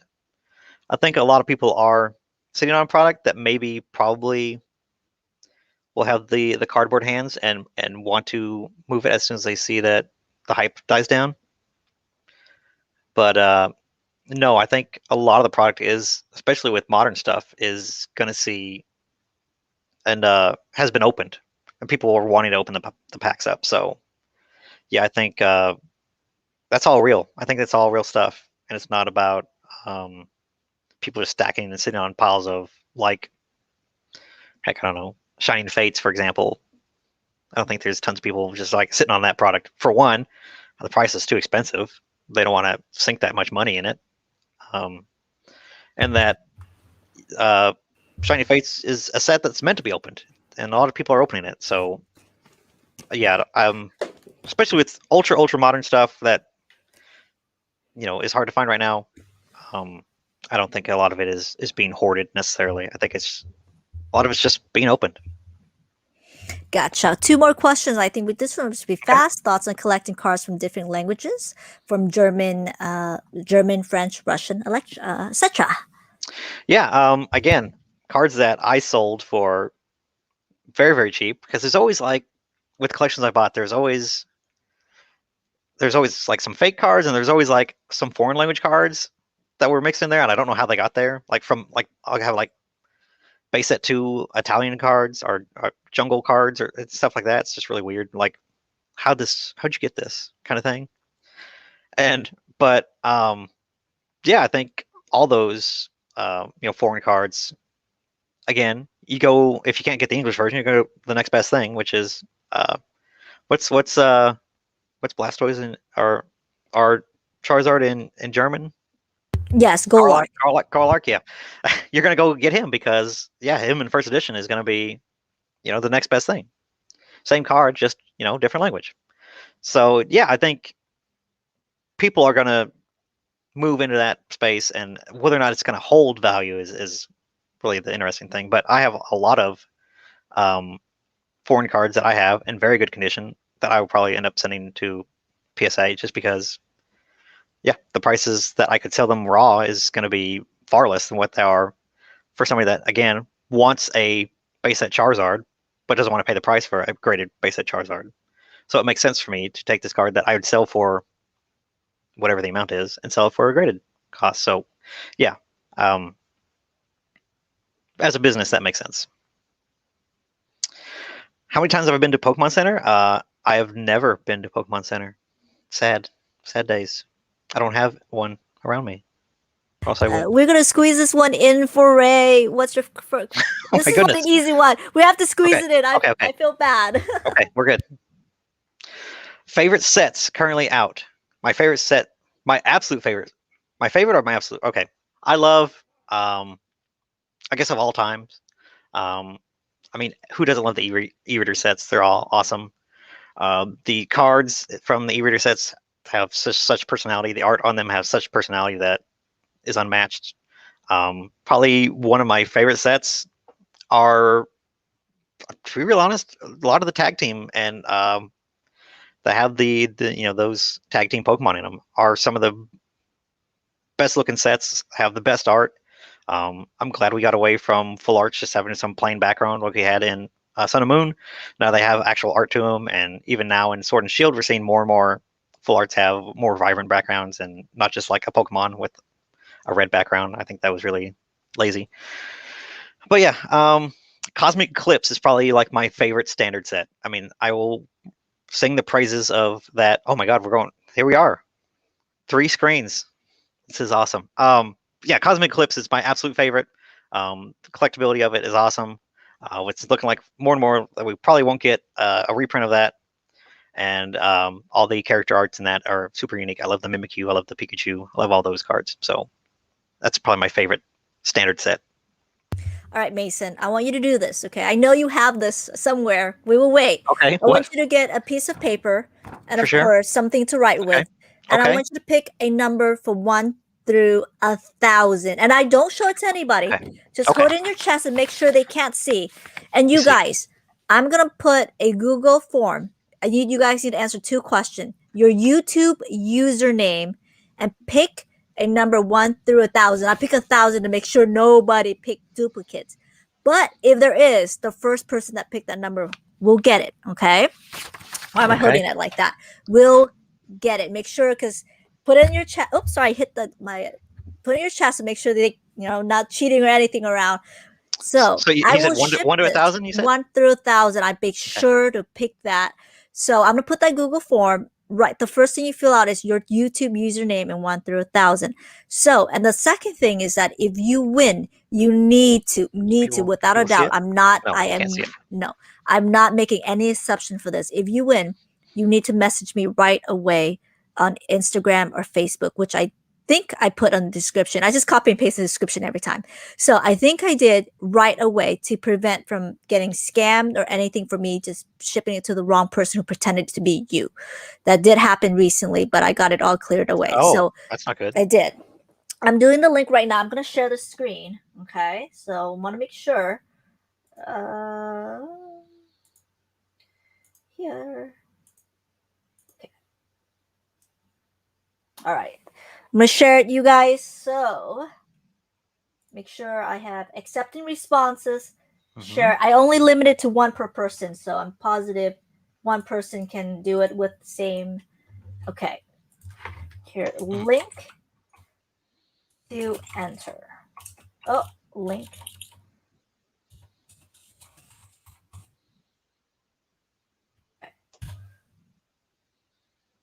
I'm almost positive that went through. If not, can one of the mod please copy and paste for me, or just spam it with the link? Because sometimes, 0 responses, so must not. Okay, not yet. You do see. Okay, good. I see it in there.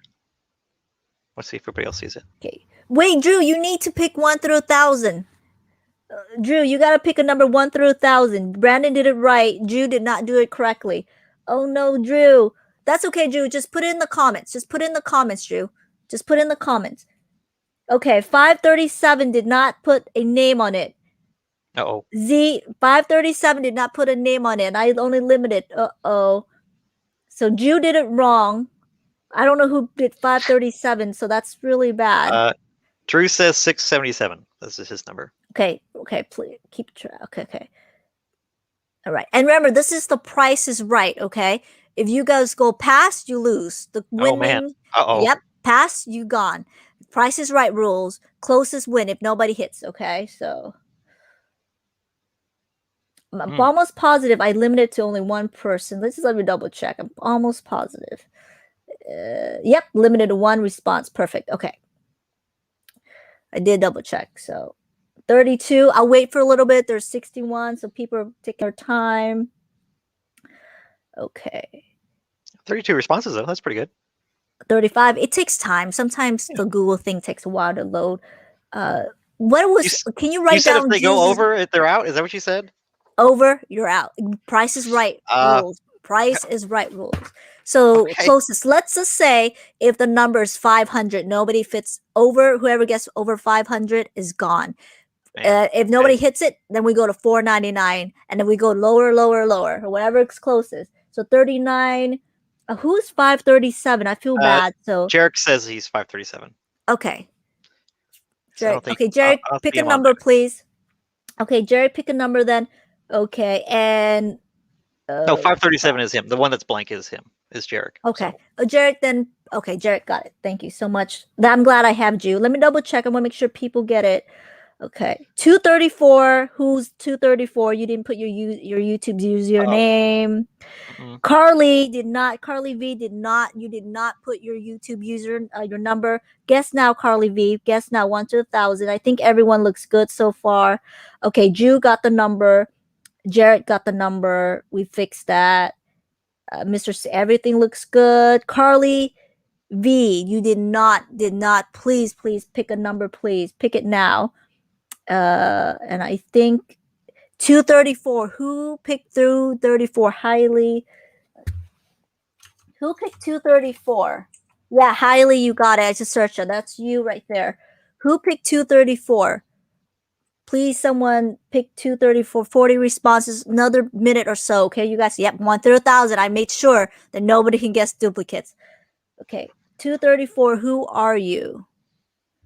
And that's the only one that we have to. Okay, I think we got 40. 234. Okay, come on, 234. I'm closing it soon. Please speak up, whoever put 234. I'm gonna say not 234. Ryan, legendary. Okay. PokeDynamics says he's 234. Okay, thank you. I think we're closing it, you guys. Good luck to you guys. 40 responses, 64. Oh, 68 watchers. Okay. All right, I'm closing it. Hi. Okay, Carly picked perfect. Okay. All right, well, I'm closing it. It seems like nobody else. Okay. 40 responses. Okay. All right, I closed it. Okay. I'm going to put you full screen and you're going to flash your number, okay? Okay. I'm going to flash your number. Okay. All right. You guys, I usually, stay for the support, you guys. It's pretty pumped when everybody's open. Usually people don't when they leave, but please do stay for the support. Are you ready? I'm going to put you full screen. What is the number? Hopefully they can see it. I don't know. I didn't use a marker because I didn't want them to see the back, but 328. 328. All right. That's what I got. All right. Let's look. 328. Let's look. Let me see. Here. There you are. All right. 328. Let's look at 328. Did anybody hit 328? Nope. No. Wait. Someone did say 327, right? I could have sworn Jarek said 327. No, I could have sworn that's me. No, I could have sworn someone says 537 is what Jarek said. 537. Yeah. Okay, so let me turn this off. Did anyone hit close? Let me know. Did anyone hit close to it?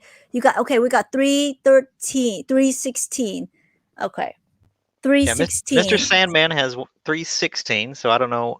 Okay, maybe we can do 313. That's pretty close. Okay, it's pretty close. I'll figure this out. I got to do it. I know how to do it. Okay.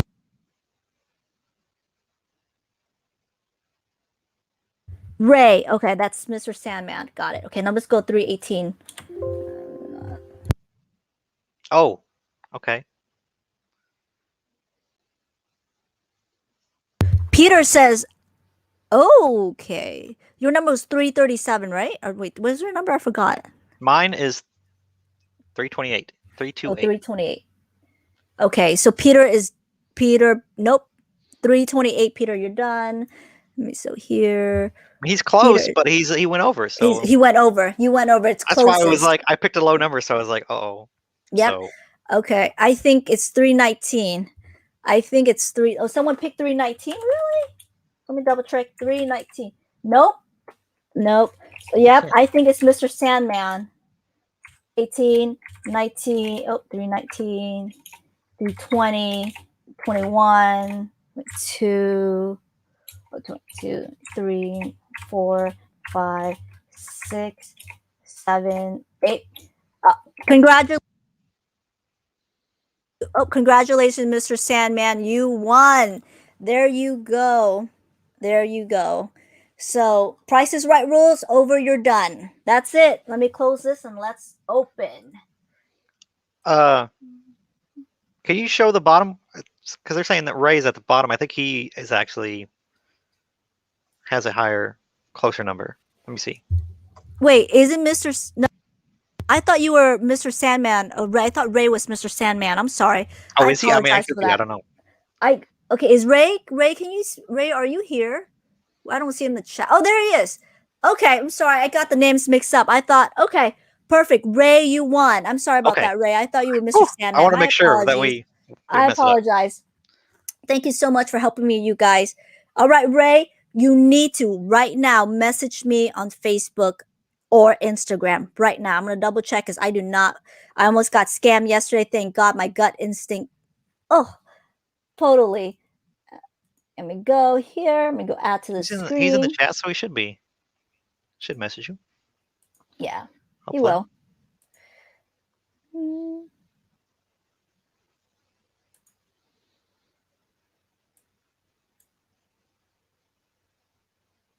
Cool. Congratulations, Ray. Let me go here. Switch this real quick. Yeah, go. Mm-hmm.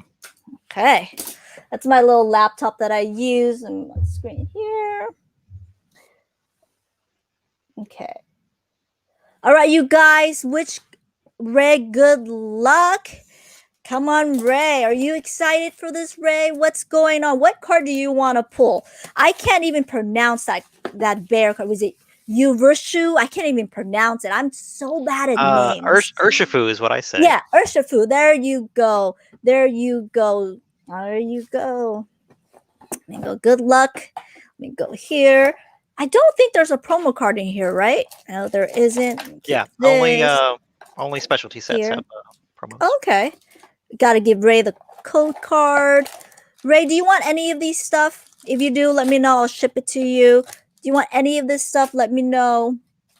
Okay. All right. Let me go here. I'll give this to y'all too. I have no use for that. Okay. I really don't. I do not like their decks. If you want that, let me know. I'll ship that all to you. Good luck, Ray. I mean, we gotta pull some fire for Ray. Where are my? Let's do it. Let's do it. Mason, make a prediction. Make a card prediction. What do you think I can pull? Make a card. Oh, prediction. He's got. Let me see. He's got the full art Tyranitar. He's got the full art Mimikyu in there. The Mimikyu V. He's got the alternate art Tyranitar, of course. He's probably got a full art a Karina in there. He's got some good cards. I think he's going to do all right. Very nice. But you know what's the winning card? The Bellsprout card. Is there a Bellsprout in the set? Oh yeah, I pulled a billion of them and nothing. Oh, you got new. That's not bad. Moustick's cool. That's really not bad. Where are my sleeves? I gotta sleeve this up right now.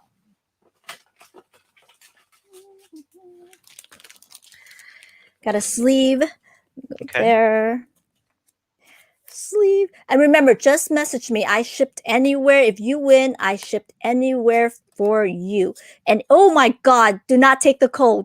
I apologize. I'm so bad. I'm so bad. I'm so sorry. Let me sleeve up. Do not do not take the cold. I mean, my bad, Ray. I'm sorry about that. I'll go here, I'll go here. And if you don't want your bulk or anything, let me know, because I know some people just absolutely don't want their bulk. And I said, okay, I'll just put it in my hoarding collection. So, collectibles. Okay. Here, bell Uh-oh. toy. Come on, Uh-oh. come on. Uh-oh. Is that? I don't know. I can't see. What? Wait, hold I thought on. I saw something. Hold on. I thought I saw. Last time I did this and I pulled fire, okay? Last time I did this, I pulled fire. I can do it. I'm excited. Let me see. There you go. There you go. The flames for ya. There you go. Last time I did that, I pulled fire on the stream.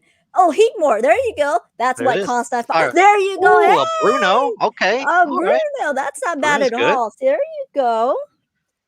There you go. See, Oh, we take that's those. what We it take is. those. You got to bring the fire to pull the fire. So Cacturn, and I need to make sure I don't expose the energy card. I think that's it. Okay. Ray, please message me if you have not. I did not hear a ding yet. Did I hear a ding? I have not. Message me on Instagram or anything, please, so I can ship this out to you. I want to make sure I ship it to the right person, because last time I did something like this, someone messaged me saying it was the other person when it was not. And my gut instinct, I followed it, and I'm like, okay. I got the person's address that tried to scam me, though. So there. Oh, we got something. Uh-oh. Oh my God. That's a regular Mimikyu, I think. I think so too. Hey, That's so nice. I've never pulled this. All right, let me go here, and the rest. Make sure I don't pull that. Let me sleeve this up for you right now. Hey, I really like this card. 2 hits. That's not bad. I really like that card. I'm going to ship it with top loaders for you as well. Oh, Ray said he messaged you on Instagram, so should be on there. Thank you, Ray. Thank you so much. So let me get this going. You did? Okay, cool. Excellent. Let me go here. Perfect. Thank you. And I sometimes have to clear my throat because I talk way too much, and I've been doing this 3 hours. It's 3 hours long. I know. Thank you. You didn't even have a sip of water. I know. I'm shocked because I was like drinking throughout. Every time you get the full screen is when I sneak out and take a little bit of a drink. I don't know if you noticed, Cubo. Oh, that's a pro tip. Put you on that. And then we got nothing here, but it's still rare. Oh, Bolton. That's beautiful not bad. Bolton. That should be like on a painting above a fireplace. Oh, I love this Pokemon. You guys know I'm a crazy animal lover. And if you guys do support what I do, please also subscribe to my channel. Subscribe to Mason, because he's doing it out of his own free time, just giving back to the community. Yeah, you guys, please do. Exactly. Do support the channel. Subscribe. I would really, really appreciate this. Would love this at all. And Mason, please do come back and join next week when we troll. I mean, talk to Jake. Anytime Jake is on anything, I'm sure to watch. Nope, nothing there. Okay, just Villion. Let's go it. And here, make sure I got a sleeve.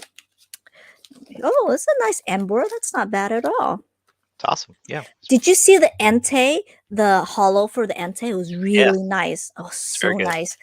Come on. Sure, I'll take that. Good. All right. Yeah. Come on. Come on. Do you have any ETBs in stock right now? I know I took that picture. I do. Oh, nice. Very nice. There it is. I told you. There he is. I told you. $1 million. One. See? I told you. You should sign this that card follows me.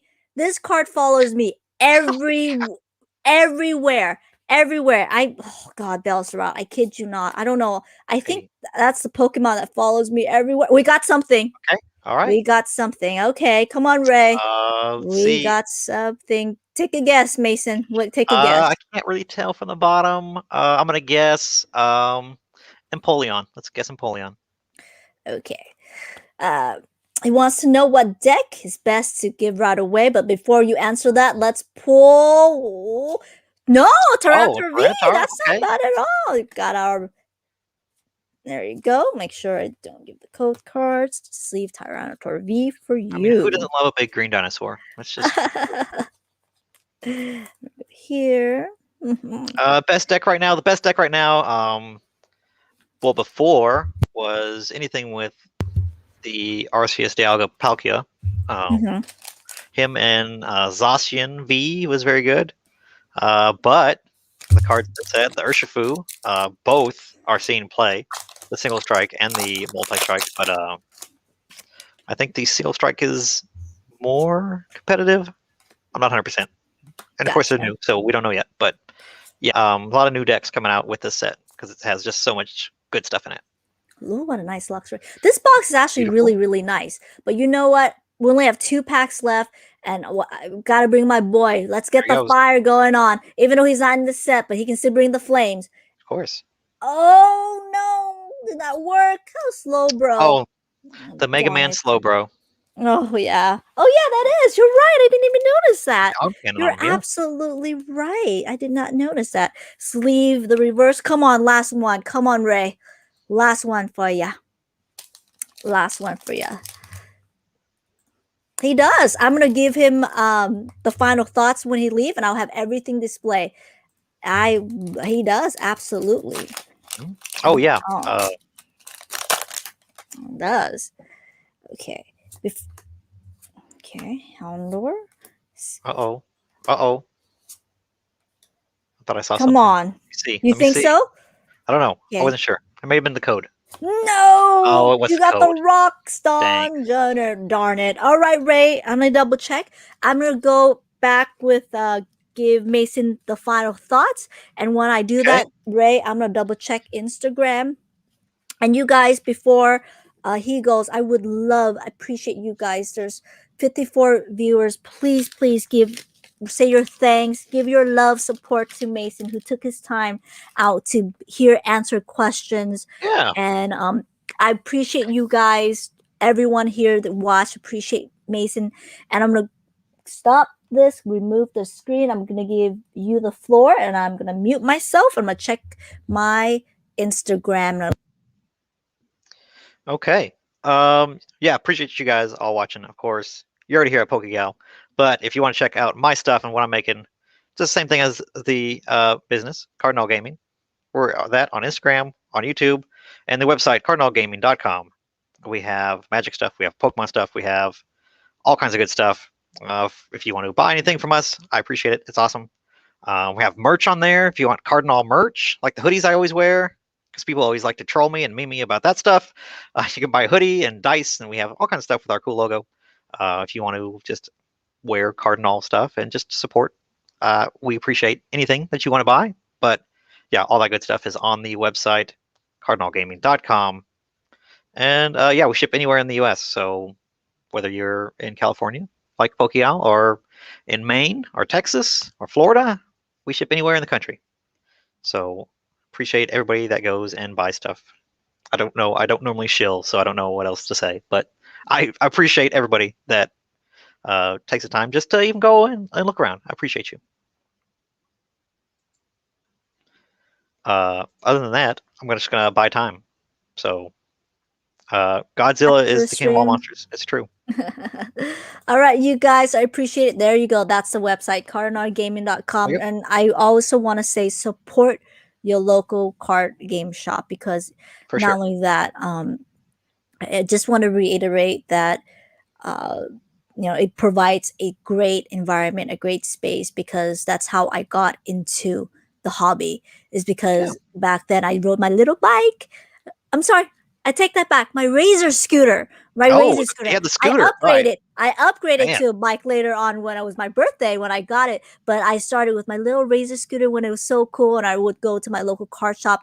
That's how I made my first friends. I made friends with the store owner. I bought it, and as you can tell, it became a massive collection from here. Support your local card shop, because that is not just a space for buying cards, it's also a space where people go to make friends.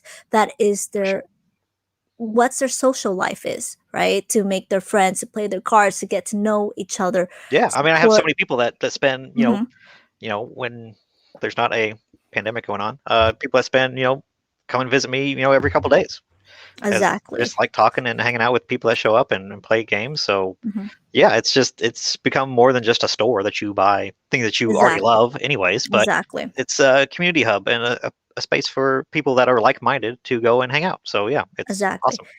Exactly. Thank you, you guys. And the last thing I do want to say, thank you everybody for watching, is that just keep in mind with local card shop, they do have more, I have to say, more expenses to perhaps spread out, as in For they sure. have their overhead, they have their space that they're playing, their distributors, and all that stuff that keep in mind compared to something that I do. So why just keep that in mind. That's all, you guys. I really appreciate you guys. I'm But heading out for also as dinner. well, Mhm, mhm. singles are always cheaper at card stores as well. And you can That's right. always look at the cards before you buy them. So that is a huge Correct. advantage if you are collecting and want to send it up to PSA and all that and get Mhm, them graded. Seeing stuff before you buy it is huge, mhm. and a lot of people that come in always love to buy that kind of stuff from me. So Correct. another good And reason to I'll go. see you guys next week. And I'll see you guys next week. And we have, I think, Jake. We have Jessica from I'm excited because I'm gonna learn more about it, because she's such a huge, you gotta join Mason. She knows Yeah, Freshly I'll be Run, here. she joined Fortnite. I got Wow. PokeGal. I'm Okay. excited for that, for Man. Pokemon business, online selling. And not only that, you guys, I have the legendary King Pokemon and Mrs. Gary? King Pokemon. Gary's coming? Gary. Gary's coming Wow. on. You guys Man, got a sub. I mean, I'll be here. Gary I'll be coming on watching. with his wife with a special guest appearance. I can't say it is. I can't say it is, but he's pretty popular. And I'm gonna rebook because I want two. Uh, I want David, Mr. Uncle Dave, back on. I'm gonna get Gary. So you guys do Wow. subscribe to my the sub. I would really appreciate it. I'm almost there with 1,000. I'm almost there. I think I could do it by the end of this month. I think, and or maybe the end of next month. But I appreciate you guys. I'm taking off. Goodbye, you guys. I'm gonna end the stream. Thank you, Mason. Take care so Of course. much. Bye, Bye guys. bye. Bye. Bye.